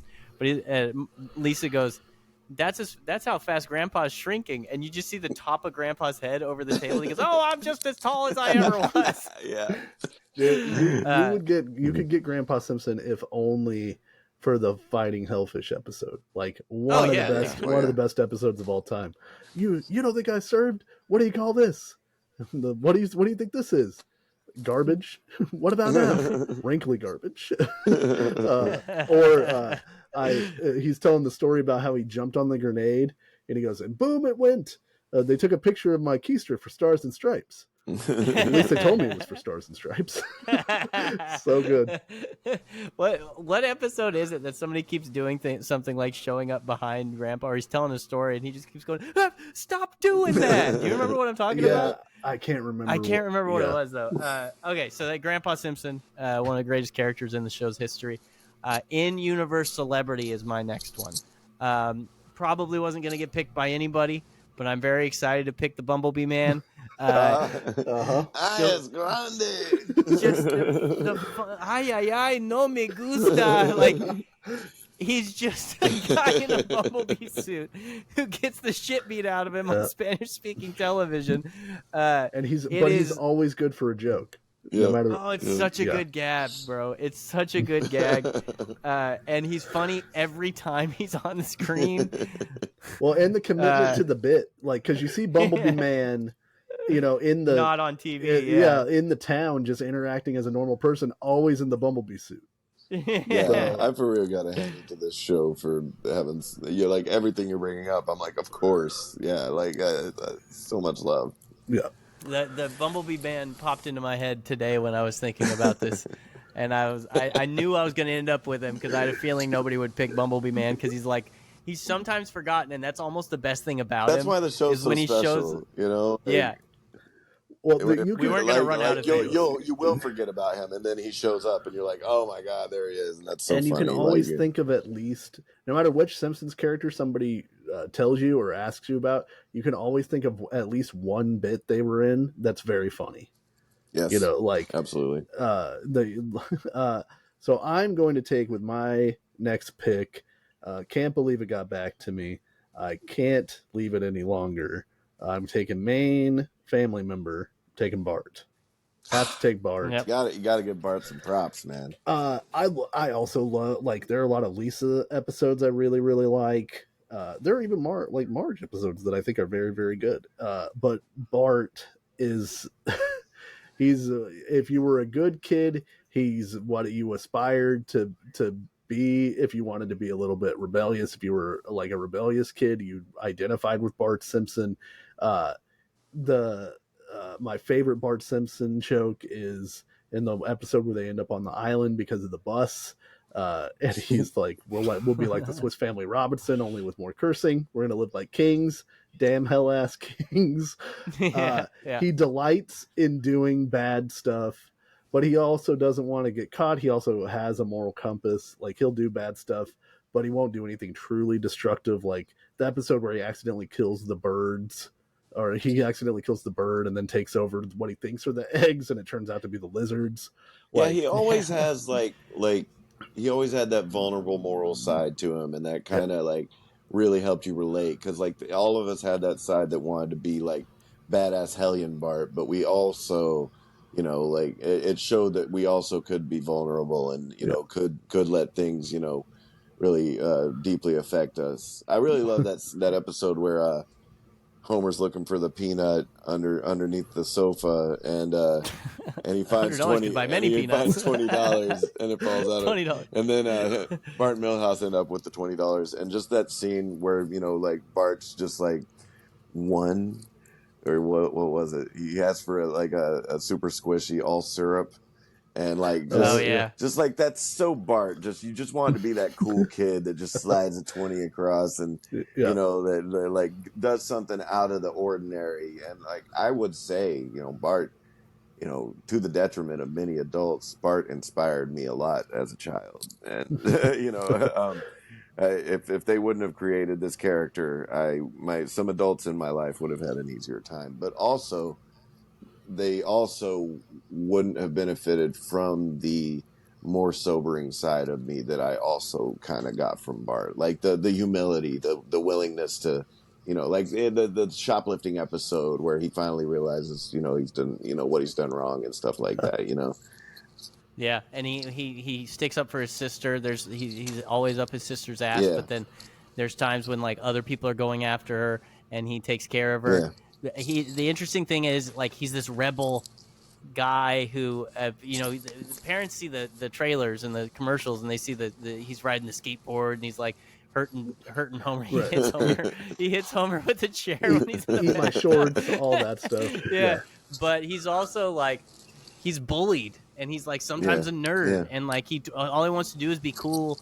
But like he's a cool guy to like Milhouse, but he's a nerd to like Kearney and Nelson and all those guys. Yeah, so like he's Jimbo just a normal kid. Yeah, because he gets picked on by them, and so it's like a hierarchy. That's a good point. Is he's not as cool as he thinks that he is, and he also gets put in his place on like the Beach House episode, know, like.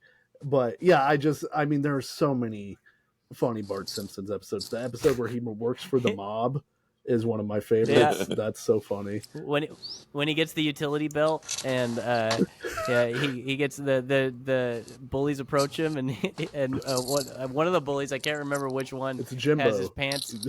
It's Jimbo, and he's like, are you looking at my cord? It's an extension cord that he's using as a belt, and Kearney's like, yeah, man, he's ragging on your cord. And Bart starts to run, and he turns the right blinker on and goes left, and they still, Anyway, so that's a great pick. Jacob, you now have 2 picks. I'm going to go for a wild card, and I'm going to pick our buddy Mo Sizlak. I already picked him. You did? Oh, I'm sorry, not Mo Sizlak. Lenny. I'm sorry, Lenny. Oh, Lenny Leonard. Leonard. Yeah, I love Lenny. I really do. I love Carl and Lenny. Yeah. But Lenny really fucking cracks me up. Lenny with his offhand comments. A lot of this, like the episode where Homer like gains a lot of weight. At the beginning of that episode, I don't remember the exchange, but like Lenny's fucking hilarious in that episode. And there's the one where Homer creates the spring because he's trying to create like an Olympic mascot, and then they don't get picked for the Olympics, and then he gives Lenny the it's supposed to be like the snakes, the can of snakes, and it's the spring, and the spring shoots into Lenny's eye, and he goes, my eye, I'm not supposed to get any more springs in there. Or like so funny. I can't really think of too many specific Lenny quotes right now, but like I love him. I just love him. I love that they would always insinuate that Lenny and Carl are gay. Yeah. And Lenny's like incredibly smart. He has like a degree. Then he works at the power plant because they make him president. I forget what happens, but they make him president at one point, and it's him sitting in Mr. Burns' chair, and he's going, because he has no idea how to be the president. He's adorable. I love him very much. Yeah, that's a good one. Lenny definitely crossed my mind, so it's a good one. Jacob, you have one more pick. Oh, well, then I'll go with another wild card and pick Dr. Nick Riviera. Okay. Listen, when you graduate from Hollywood Upstairs Medical College. Did you graduate from Hollywood Medical College too? It's your window to weight gain. I really love that guy. Yeah. And just like once again, like a bumblebee guy, like you don't think about him a whole lot. But when he walks in a room and says, hi, everybody, you're just like, they did the thing, and I love it. The best version of that for me is the Homer They Fall, the boxing one that we mentioned earlier. Mm-hmm. When Homer is fighting Dredrick Tatum at the end of the episode and getting his ass kicked, he's standing there and he's just getting battered. And Marge is like, stop the fight! Where's the ringside doctor? And they cut to Nick Riviera, and he's shadowboxing going, kill him! Kill him! Well, and it's funny, like, you think comparatively that Dr. Hibbert is like a good doctor, but Dr. Hibbert's also a bad doctor. He's just not as bad as Dr. Nick. He punched Hugo right in the face. Yeah. And he hit Homer over the head with a medical grade tongue depressor. 2x4. Or 2x4, yeah. 2x4. And he has to rip it open. Man, that's a good joke. But yeah, Dr. Nick is, again, he's just another guy you could stick in any episode, and he's going to have one or two great lines. I was so happy when I went to Simpsons Land and they had the Dr. Nick storefront. There's a storefront for Dr. Nick that has his joke on it. And I was like, what attention to detail to write a nothing joke that's for this thing just to build out the world. So I love that. I love when he's I think he's doing surgery on Homer, and he's like, the red thing's connected to the black thing. The black thing's connected to my wristwatch. All right, so that's a great one. I'm gonna go next. Yeah, you've got a child and a wild card. I'm going with wild card. I'm taking Groundskeeper Willie. Woo! Oh, fuck. That's a good one. That's a good one. For two of the greatest quotes of all time. One of the episode where they find out that Principal Skinner and Mrs. Krabappel are together, and and Principal Skinner shouts from the rooftop, "I love Edna Krabappel." It cuts to Groundskeeper Willie, and he goes, "Willie hears you. Willie don't care." Willie don't care. And I use that quote in my regular life, just for things where you don't care about what somebody's saying. Willie hears you. Willie don't care. We've even got Groundskeeper Willie teaching French. Bonjour! You cheese-eating surrender monkeys! That's my retirement grease. That's my retirement grease was the one. And then, when was it Bart picks up the beehive? Yeah. Hey Willie, here's He's the like, football. Get the football. I like the episode where Bart gives away Santa's little helper, and he ends up at Willie's, and Willie's like, "Oh yeah, I remember your dog. I ate him." And then Bart gasps when he goes, "I hate his little face. I hate his bark. I hate the way that he does whatever." And he's like, "Oh, you hate him." He goes, "That's what I said." And then when he's leaving, he goes, "And I ate the mess he left on my carpet." And Bart looks back and he goes, "You heard me." Which is so funny. Love Groundskeeper Willie. Yeah, he's one of the greatest characters in history. So good, so good. Okay, so I get to fill mine out. I get to finish my two. Fill it out.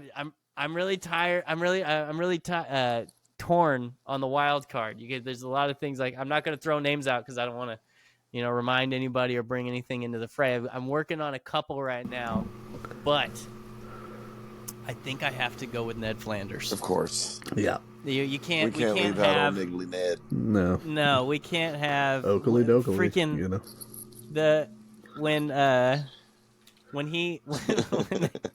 when the summer of 4'2", when they stay in his beach house. That's the best thing about Flanders. Like, all of Homer's things he borrowed from Flanders and never gave them. Yep. So, like, there's a thing, like, every once in a while you'll see a bunch of the stuff in, like, Homer's garage, and they all have, like, tags on it that say property of Ned Flanders on it. If found, return to Ned Flanders. And when he gets there to their beach house, there's Post-it notes on everything, and Homer reads the first one, and it's like the welcome one, and I can't remember exactly what the note is, but Homer goes, "He actually wrote diddly."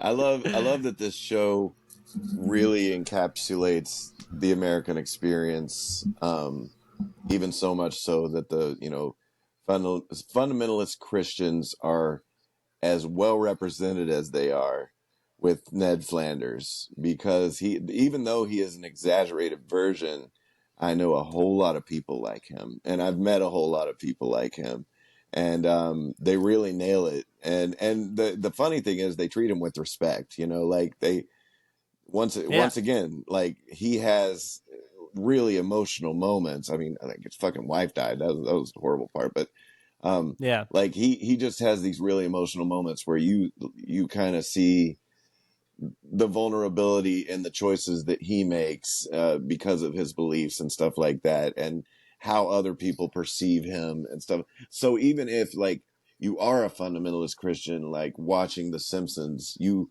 know they're making fun of you, but you also feel seen, I guess you could say. Well, and Ned really is the nicest guy in town. Yeah, like yeah, he is, everybody. He has. Yeah. It is a literal town full of scumbags. Like everybody in this town, he's a good person. It is a selfish jerk, except for Ned Flanders and his family. Well, even, you know, even the preacher, like the even Reverend Lovejoy. Yeah, Reverend Lovejoy's a piece of shit, but Ned Flanders great. In the episode I just watched, whenever they're packing up to leave to go to Cypress Creek, Ned shows up and he's like, "So Homer, my belt sander, my downstairs bathroom, or my downstairs bathtub, all of this stuff that you borrowed over the years, are you going to need that stuff in Cypress Creek?" And Homer goes, "Yep." And he's like, and then there's a pause, and Homer goes, "Oakley dokley." and then Ned says "Oakley dokley" and leaves. The episode where they find out that Ned has like a rage problem whenever the hurricane destroys his house. Yeah. And he's sitting there and he goes, "You might even say that I hate the DMV. That my parents, lousy beatniks." But that is also the episode where he goes, "If you need to, if you're looking for the happiest man in town, just look no further than Ned Flanders," or whatever. And then the house falls down. He freaks out. But yeah, it's like Ned's just trying so hard to be a good person, Yeah, and every once in a while he's gonna break. Yeah. And like, because this town, like, there's a part. Remember when they did a play at because remember, of course, he was supposed to be the town crier. Homer takes the spot of town crier, and you suck diddly up, Flanders. But there's one of the, for some reason, and this isn't really a well remembered episode, but Homer plays Jesus in like a play at the church. And Ned wanted to play Jesus. Homer ends up playing Jesus. And Homer is on the cross. And the cross starts to fall. And on the way down, Homer goes, "Out of the way, stupid Flanders." Yeah. So Ned Flanders. My animal. This one's a little bit of a deep pull.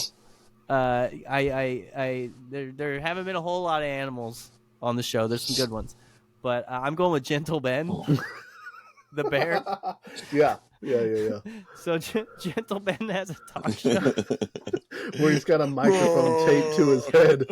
He got a microphone taped to his head, and he just starts attacking people. Yeah, I think that was a parody of a real life thing that happened when they had a talk show that involved a bear, and it ended up hurting some people. But the bear's gonna bear. That's the fault of those people. You got bear's always gonna bear.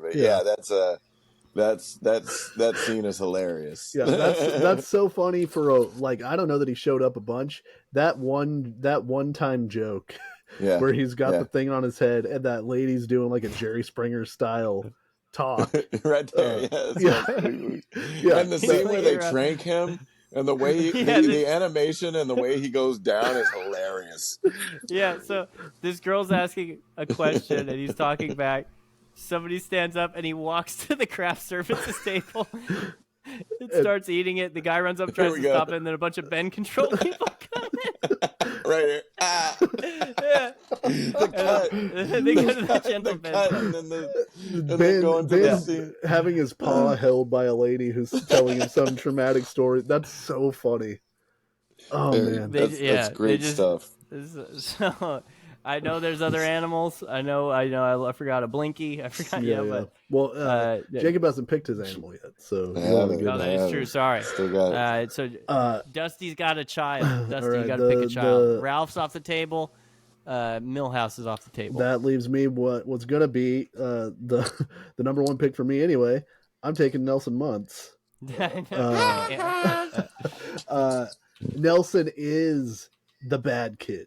He is the kid that I imagine I was scared of whenever I was in school, like the actual bully, but he's got some of the best lines in the history of the show. Whenever he's dating Lisa, that's one of the jokes is they take him to a fancy store and it's called Little Monster instead of Little Monsters.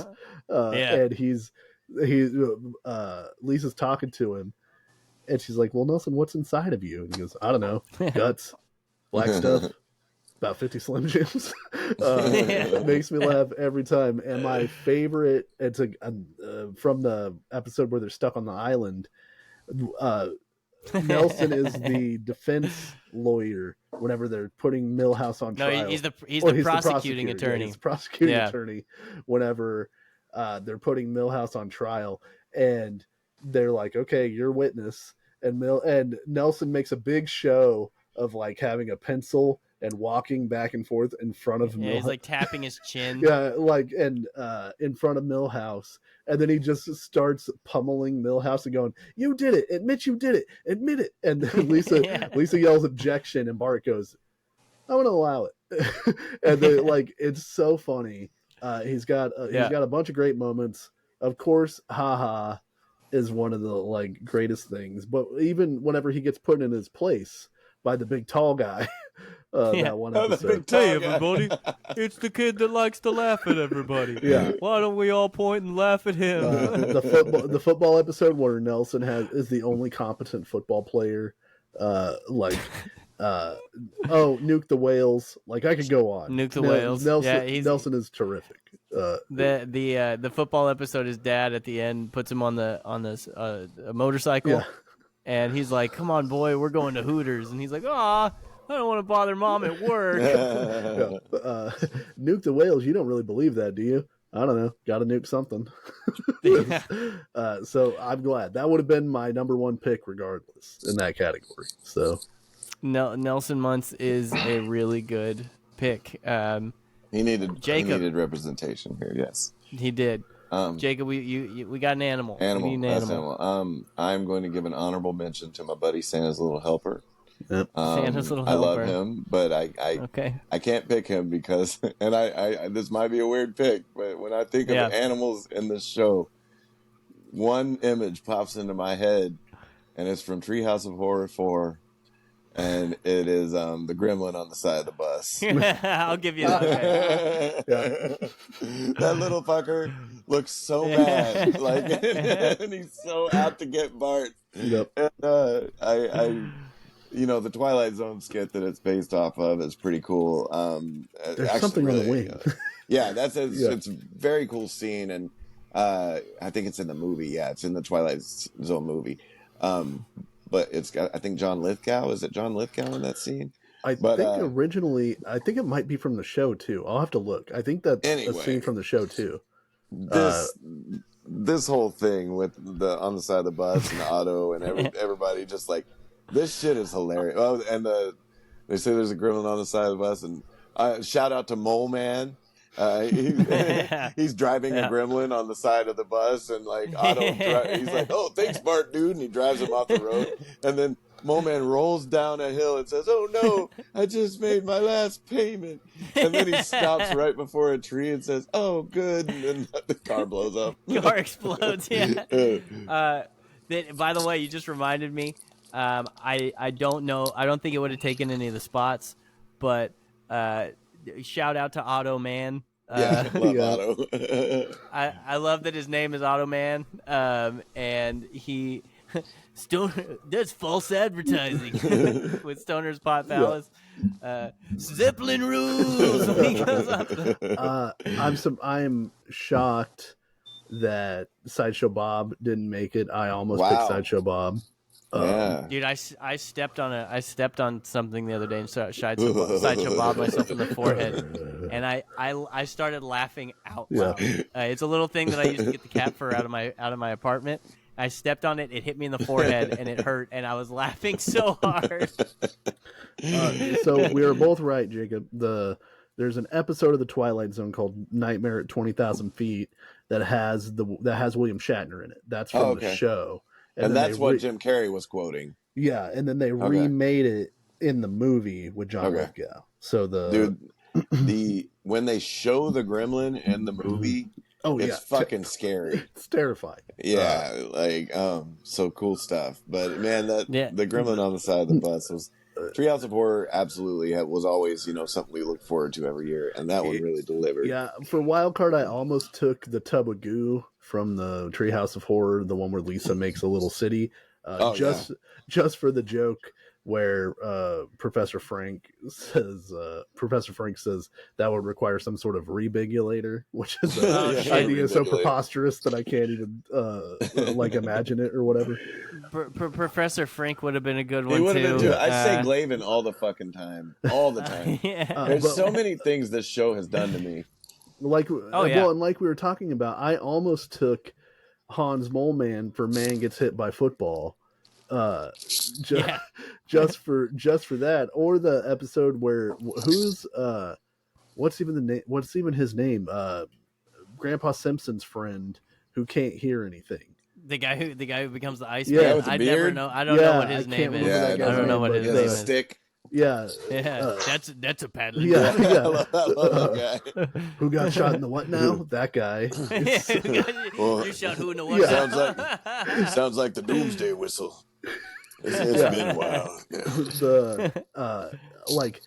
We should have done a food. That would have been funny because there's so much food. A flaming Moe. I would have definitely picked steamed hams. Tobacco would have been the one. So. Apu. Yeah, Apu is one that I thought of. Even guys like Snake almost got an honorable mention. But there's so many great characters, and they have like an infinite number of people to pull from in the show to just do a sight gag, to do one line. Like you said, Chief Wiggum. I sent Andrew a meme the other day that's related to wrestling, but it's that scene where Chief Wiggum gets his tie stuck in the hot dog roller, and he's like, well, they're like, police help. I think it's Apu who's getting robbed, and he's like, police help, and and Chief Wiggum's like, I got problems of my own over here. Oh, this is gonna get worse before it gets better. It's so funny. My favorite Chief Wiggum moment. Frostilicus, by the way, is, the old man is his name is Jasper. Oh, go ahead, Jacob. My favorite Chief Wiggum moment is it's the scene where I think it's the Bleeding Gums. Yeah, it's the Bleeding Gums Murphy dies episode, and they finally play Bleeding Gums on the radio, and the Chief's in his car like just listening to it, and it's like he's just sitting there bopping, and then you hear on the radio, "Attention all cars. Poison gas cloud headed towards," and then he like switches it back to the jazz, and he's like, and then he's sitting there bopping along. He's like, "Oh, that's nice." And he goes, "Oh, look, it's getting cloudy." Or his and the way he says, "Oh, look, it's getting cloudy." He's like, "Oh, look, it's getting cloudy." Also, I gotta mention, it's a ghost car. That's one of my favorite things ever too. Yeah. The episode where Bart gives Santa's little helper away because he gets Laddie, and at the end they find the blind guy with all the pot, and they start playing "Jammin'" by Bob Marley. There's like a house party breaking out, and Chief Wiggum is singing to "Jammin'," but he's singing like out of time and out of key to it. Is also very funny. Like, what about somebody says, "Take him away, boys." Take 'em away, wait, hold on. I say that. Beg him away, toys. What'd you say, Chief? Fat Tony. Do what the kid said. I was thinking about taking Fat Tony. Fat Tony, Johnny Tight Lips. Yeah, just for that one episode. Tell him to suck a lemon. Tell him to suck a lemon. I'm shocked, honestly. Nobody picked Krusty. I mean, yeah, dude, Krusty was my second celebrity, but I had to pick Bumblebee Man. Bumblebee Man, I just love so much. Yeah, I was like, I was gonna take Rainier Wolfcastle. He was my second celebrity, but I was like, Troy McClure is so funny. I was going to do the evil Krusty doll as a wild card.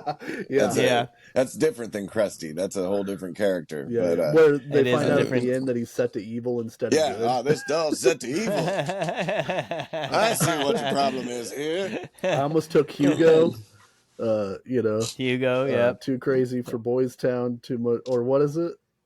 Too much of a boy for Too Crazy much of a boy for Crazy Town. Yeah. We're gonna like all night. I'm gonna be like, oh yeah. Like, well, and that's what kept happening. I almost took Drederick Tatum just because of the line. I think Homer Simpson's a great man, but I'm going to orphan his children. Champ, they have a mother. Yes, but I imagine she would die of grief. It's such a good line. That squeaky voice teen was almost the one for me. Hey, he's like, so somebody drops down. He's like, hey, somebody dropped an award in the dumpster, and he's like, oh, it's a Grammy. Or the retirement grease episode, whenever Homer's like, my God, your face is greasy, and he goes, Mr. Wilson is like whoever his manager is at the movie theater. All right, you want to run down the what we drafted? Yeah, I'll run them down. So Jacob, you have main family member Homer, child Ralph Wiggum, animal Gremlin on bus, in-universe celeb is Rainier Wolfcastle, wild card Lenny Leonard, and wild card Dr. Nick Riviera. That's a good lineup. Yeah. Dusty's got family member Bart Simpson, child Nelson Muntz, animal Mojo the Monkey, in-universe celeb Troy McClure, wild card Hank Scorpio, wild card groundskeeper Willie. And I have main family member Grandpa Simpson, child Millhouse Van Houten, animal Gentle Ben, in-universe celeb the Bumblebee Man, wild card Ned Flanders, and wild card Mo Sizzlak. I'm so glad Gentle Ben got a shout out. For some reason, it popped into my head today, and I was having anxiety at the beginning of this because I forgot. I was like, I had a really good animal. And I'm like, okay, I could pick Stampy. I was going to say, I'm surprised Stampy didn't get picked.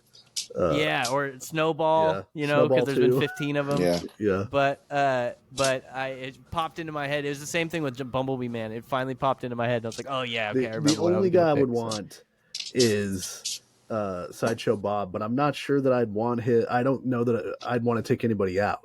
Yeah.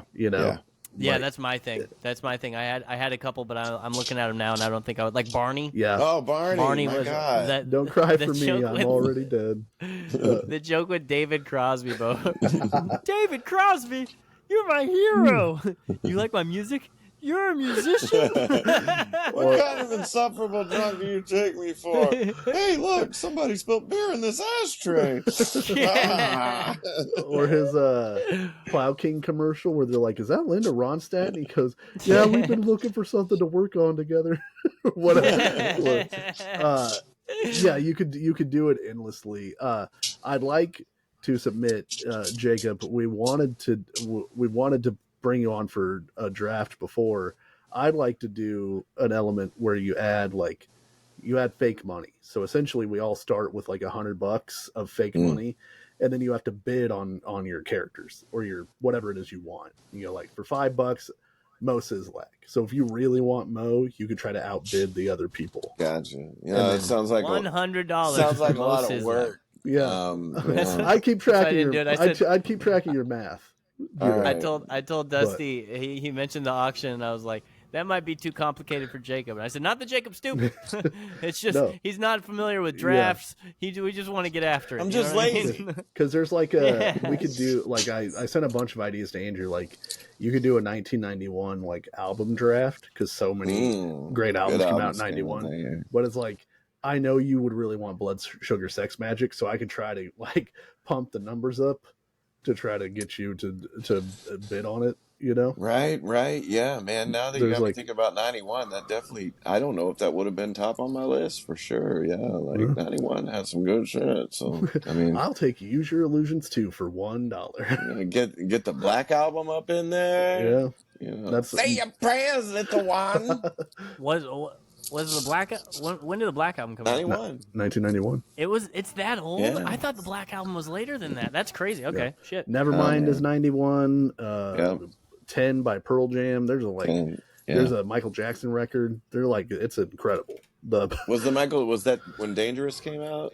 That might because I think Black or White was the. Yep, that's a great album. Sorry. I'm sorry. Listen, we all know I'm an invincible guy. You know what I mean? So. I don't quite understand that, but it's an age thing, I guess. Hey, that's the hill he'll die 5 on. songs a listen. I have given the first 5 songs a listen. I don't understand what you're doing. Invincible's so good. I know. Didn't you say that it's better than Thriller? Weren't you? No, I was wrong. You were trying to perpetrate the fraud. What I would say was when I was saying that, I'd be like, dude, song for song, I think, and then we started going through the songs. I'm like, wait, pretty young things on that one too. Thriller's like banger after banger, but So man, I'll give Invincible another shot sometime. It's just it's a bit I don't know. That was the newest Michael Jackson when you started caring. You know what I'm saying? Which is what Dangerous was to me, and. So, like, of course, from now on, I'm going to be like, Dangerous is my tent pole, and I'm sure there's people where Thriller was their tent pole and they hate Dangerous, so, like, whatever. So I think Invincible also has Why You Want to Trip on Me. That is on Dangerous. That would have been funny if that ended up being Thriller. Yeah. Like, no, dude, that's Thriller too. I think Thriller was on Invincible. Wait, what? I can only actually name one song off of Invincible, and it's the Chris Tucker song. Well, there's Unbreakable, which is very good. Heartbreaker, Invincible, Break of Dawn, Heaven Can Wait, You Rock My World, which is the one you're talking about. Butterfly, Speechless. So it falls off a little bit, but. Those first, Unbreakable, Heartbreaker, Invincible, well, never mind. Those first 3 songs are great, and then number 6, You Rock My World's very good. You Rock My World's great. It's a good song. But so anyway, you guys want to do movie to movie and get out of here? Sure, yeah. I would love to do that, yeah. Jacob, Dusty, did you? Okay. What's a movie to movie? I was just going to say, by the way, Gish, the Smashing Pumpkins record came out in 1991. Oh, yeah, also. I'd have to definitely put that on my list.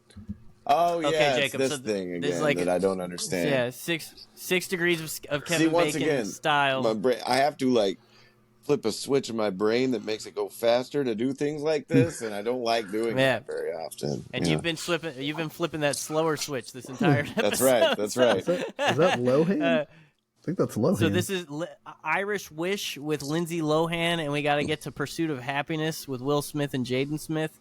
So Irish Wish has Lohan, Ed Spielers. Dude, this movie sucks, don't it? Aisha Curry is in this. Fucking Steph Curry's wife. Why did they pick this movie? I don't know who any of these people. Oh, Maddie Seymour. McCabe. Okay.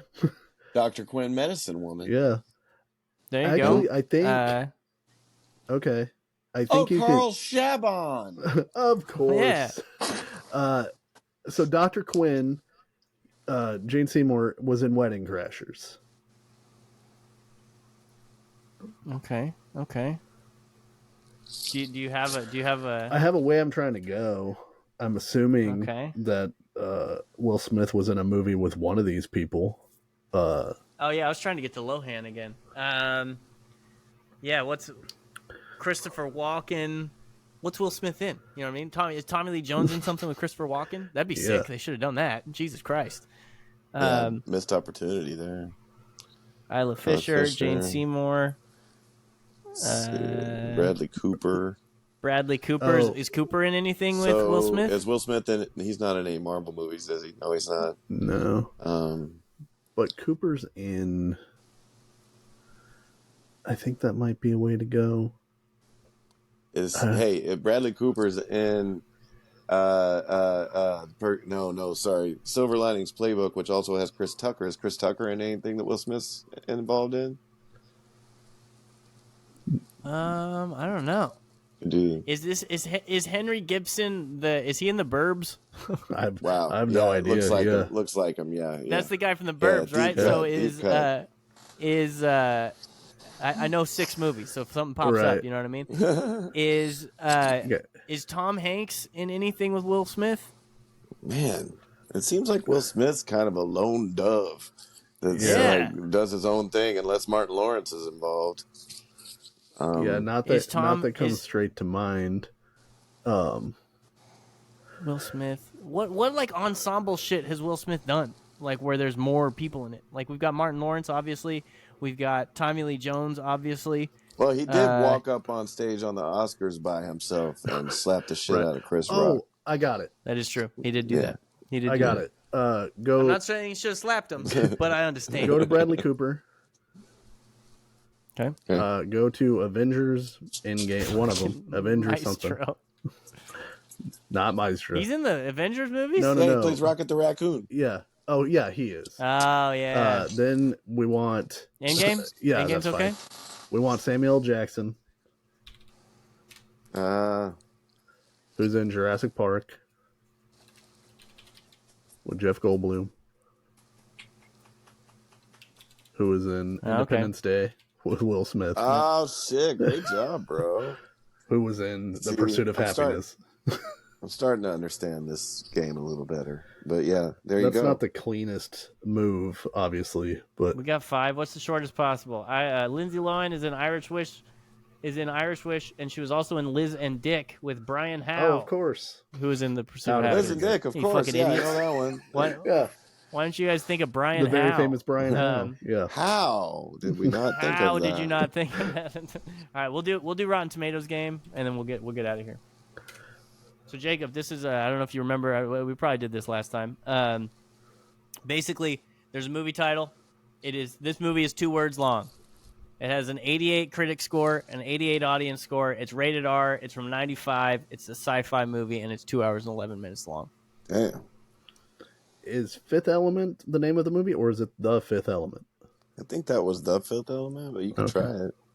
Does this count? The I assume so, as far as the words go. okay Twister. Twister. What's a 1995 sci-fi movie? Independence Day is 96, right? Alien correct, Covenant. Correct. Okay. Alien Covenant. Yeah, that's definitely 95 Alien Covenant there. Well, Alien 3 is 95, but that's not an 88 on Rotten Alien Tomatoes. 3, I believe, is 93. Or, you're right. Yeah, that's what we have to remember. Yeah. That's what we have to remember. 88 critic score is pretty damn high. That's pretty high. So it's a pretty big when- movie, a pretty well-received movie that's 2 hours long from 95 that is science fiction in 2 words. And I'm going to feel real. Is it Event Horizon? No, that's not. No, sorry. That was later. That was like 98. Okay. That's. Are you sure? Yeah. Okay. Oh, good question. Sorry. Yeah, watch your fucking mouth. so dude. sorry. Yeah. I know when Event Horizon came out. You think I know what it is. It's Battlefield Earth. you think I don't know shit about Event Horizon? That Son of a movie's bitch. The movie rules. Yes. All right, so we'll. Is there anything we can do to get a hint, or We can go. We can. I just wanted to see if we could get it the first try. What was the Fifth Element? But I think it is The Fifth Element. So yeah. So this movie contemplates the circularities of time, apocalypse culture, and movies themselves. That shouldn't seem like some kind of pop miracle, but it does. What a weird clue. So Is this Dark City? This is a Dark City. Dark It City? could be Dark City. That might be it.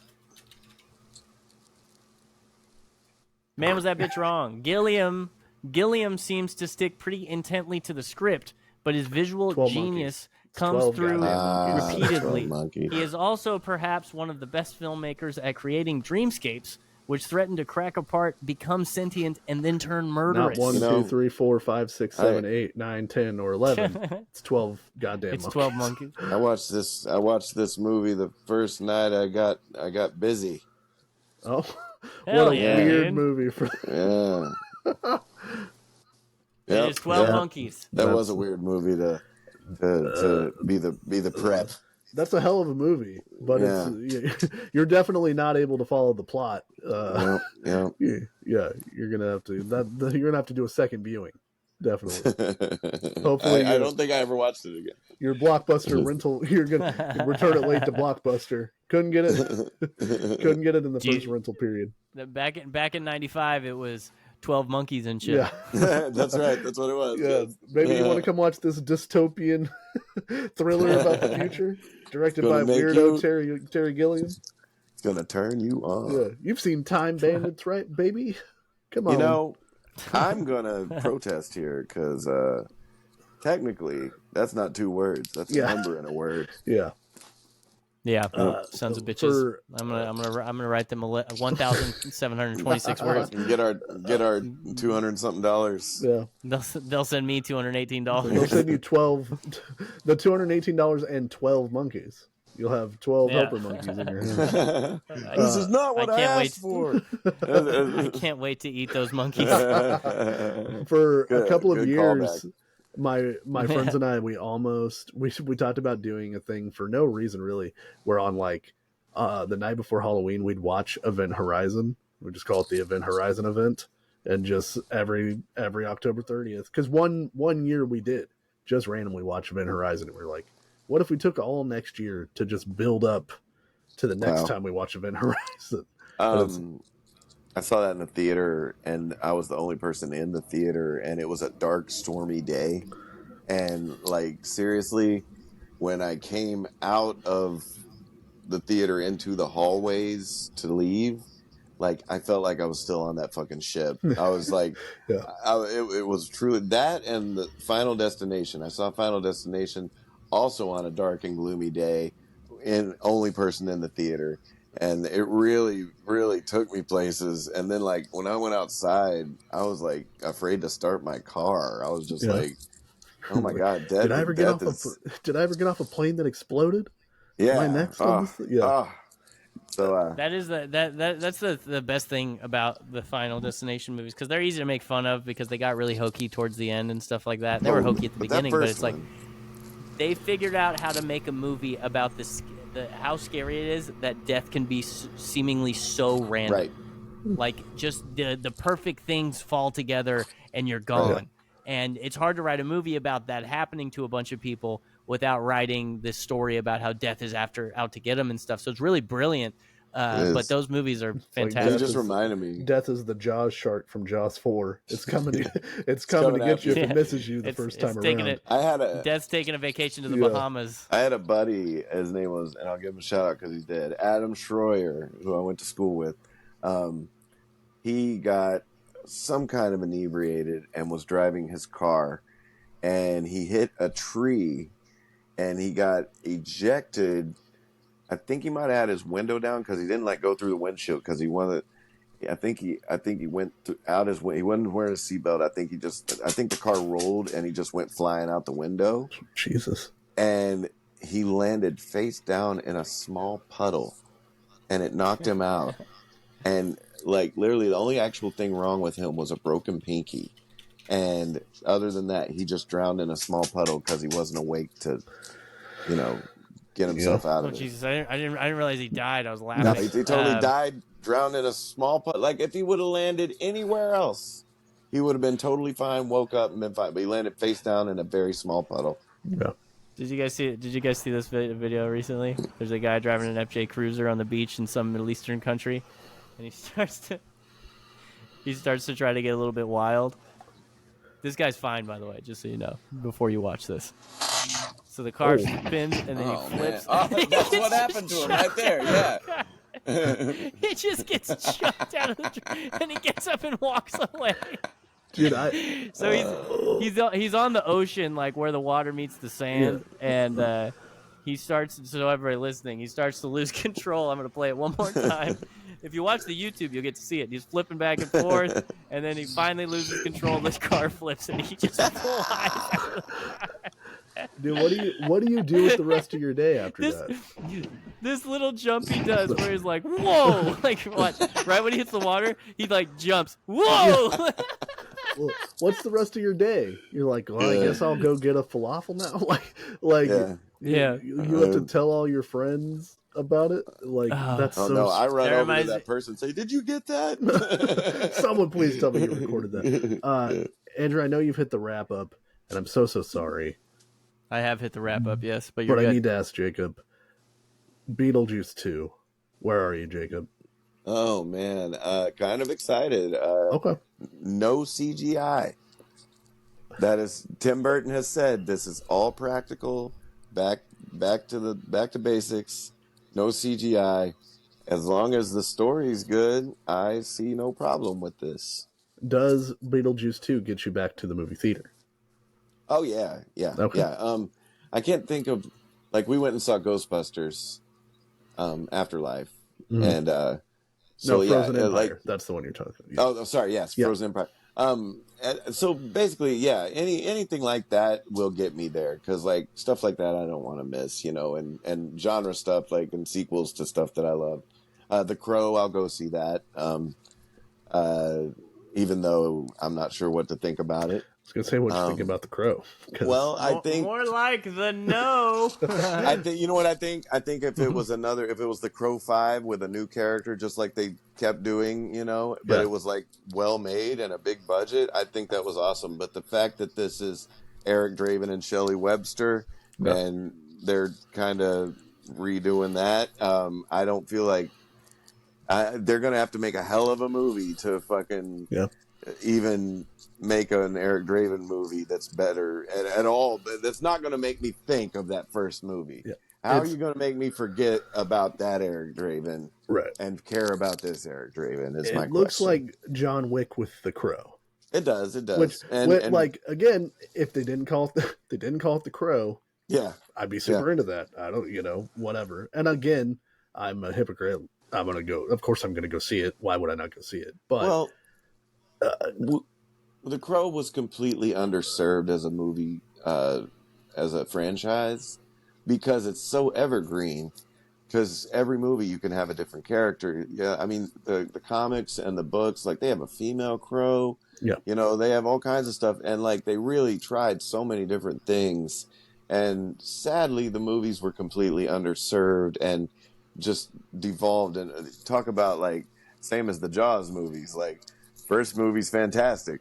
Second movie's it's a decent follow-up. Third movie, oh man, this ain't that great. Fourth movie, this is the worst thing I've ever seen. And it's just so I'm really glad at least we're getting another one. So I'm grateful. My glass is half full. I'm glad we could have never gotten another, and that we're getting another one that actually looks like somebody that knew what they were doing made it. Yeah. So because I mean, I just watched The Crow Salvation and The Crow Wicked Prayer recently with my wife, and those movies are horrible. I didn't even know Wicked Prayer was a movie. Whoa, you don't know about Wicked Prayer? No, I've never heard of that one. John Connor, Edward Furlong is the Crow. Oh, I thought he was the Crow in the second one. Okay, I have heard of this one. What? No, the second one is City of Angels with Iggy Pop. Come on, man. Yeah, the second one is City of Angels with Iggy Pop. Vincent Perez plays the Crow. If you haven't seen City of Angels, it's a really decent sequel, and it's actually there's a girl. It's a follow up to the first movie, and the little girl in the first movie, Sarah, is grown up and an adult in the second movie, and played by a different person, of course, but the storyline carries on with her, and like she basically is there for the new person that becomes the Crow to kind of show him what he needs to do and stuff like that. It's pretty cool. Yeah, the only thing that I worry about, and I was telling my friend who loves The Crow, it's like his favorite movie, is like when they made the Brandon Lee one, I don't think that they thought all the stuff they were doing was going to become the cool iconography that the Crow becomes, like with the jacket and the face paint and the all of that shit. And now it seems like this movie is trying to be like, we are cool. Like it is like the movie, the original Crow benefits from there not being try-hardness, and there can't not be try-hardness when you're remaking the thing, because that's sort of what it is. But like the same thing with the remake of Evil Dead, the 2013 one, like that's a hell of a movie.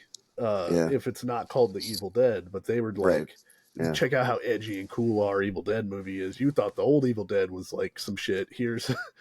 And then, and by taking away the humor and the Deadites being like over the top, they kind of removed what made the Evil Dead fun. But I will also say, I'm going to go back to that. The Crow also had the benefit of the grunge era to take place in and be made in. So it kind of rode that depressing feeling that everybody it all hit was at the at the right moment. Right. Yeah. So like this, they're like, this is more like, Tattoo Face, Post Malone type of shit. Right. And that's now that's the zeitgeist happening now that they're trying to ride with this, and we'll see, because like another part of the Crow's success was the music and the soundtrack. Like it all was perfect. Like somehow it's just like Jaws. It's like one of those movies that had horrible problems, but somehow they made a really beautiful piece of art. For them to even try to make money off of it afterwards, it's never going to not seem like a cash grab. They're never going to make a movie where I'm like, I feel like this really pays tribute to the Crow. I can already spirit. I can already see in this trailer this ain't going to be what I want it to be. Right. So I'm just going to go in open-minded, I'm going to see if I can have a good time. And Andrew, are you still in for your one movie a year, Mad Max Rise of Furiosa? Oh yeah, I'll be watching that for sure. The first one was fun. I'll go watch that second one. It's a prequel, right? I mean, I don't know, dude. It's a prequel, right? God. Great casting, by the way. Anya Taylor-Joy as a young Charlize Theron. I'm cool with that. And Chris Hemsworth as a bad guy who looks like he's having a hell of a fun time. That'll be fun. I'm trying to figure out if I like Anya or not. Her mouth shape is like, I mean, I'm not saying she's ugly. You know what I mean? She's not ugly. That girl's mouth. By any stretch of the, it's just like, there's certain people that like certain facial features. You're just like, it's too much for me. Yeah. Helen Hunt for me. She was good. I'm just like. She was good. Oh, is that the one? Well, I just think of, I'm just. Joan Cusack. Why? You thinking about Twister? Why do you look like that? Yeah. I'm just kidding. No, I'm just kidding. I love you, Helen Hunt. Why do you? Are you sure you're not thinking of Laura Linney? Or Laura Dern? Any of the could be Laura people Dern, who all look the same. Yeah. What's her name? Lily Sobieski. Lily Sobieski. She's got a look. Yeah. All right. I didn't mean to step all over you, Andrew, but we don't have Jacob on all the time. So needed to check on his. No, his dog. My dog is pissed off right now. now. She really wants outside. She is doing that thing. I'm like tapping on the ground. Yeah. I know I'm driving you crazy, Jacob. Yeah. So thank you for listening to Snark Marks. Thank you for listening to all 150 goddamn episodes that we have made of this podcast. Listening to all of our episodes. Yeah, we appreciate you, Will, for listening. Will Coomer. Yeah, we appreciate you, Will, but keep Will's wife's name out your fucking mouth. Yeah, that is true. That is true. Will's bald ass wife. Please subscribe to our YouTube. Please follow us on all this stuff. Follow Jacob and all this stuff. Yeah. Watch Fred Heads. Jacob's I'm in Fred Heads theatrical premiere, and we love you and thank you very much for listening. And Dusty, I'd like to thank you. 150 episodes. I've had a great time. Bud. We're not slowing down. I'd like to thank me too. Yeah, absolutely. No, I thank you guys for having me on during this. Fantastic. 100%. Yeah, thank you for coming on and doing our draft. It was very fun. Had a good time. So yeah. All right. Love you guys. Bye, everybody. Bye, everybody.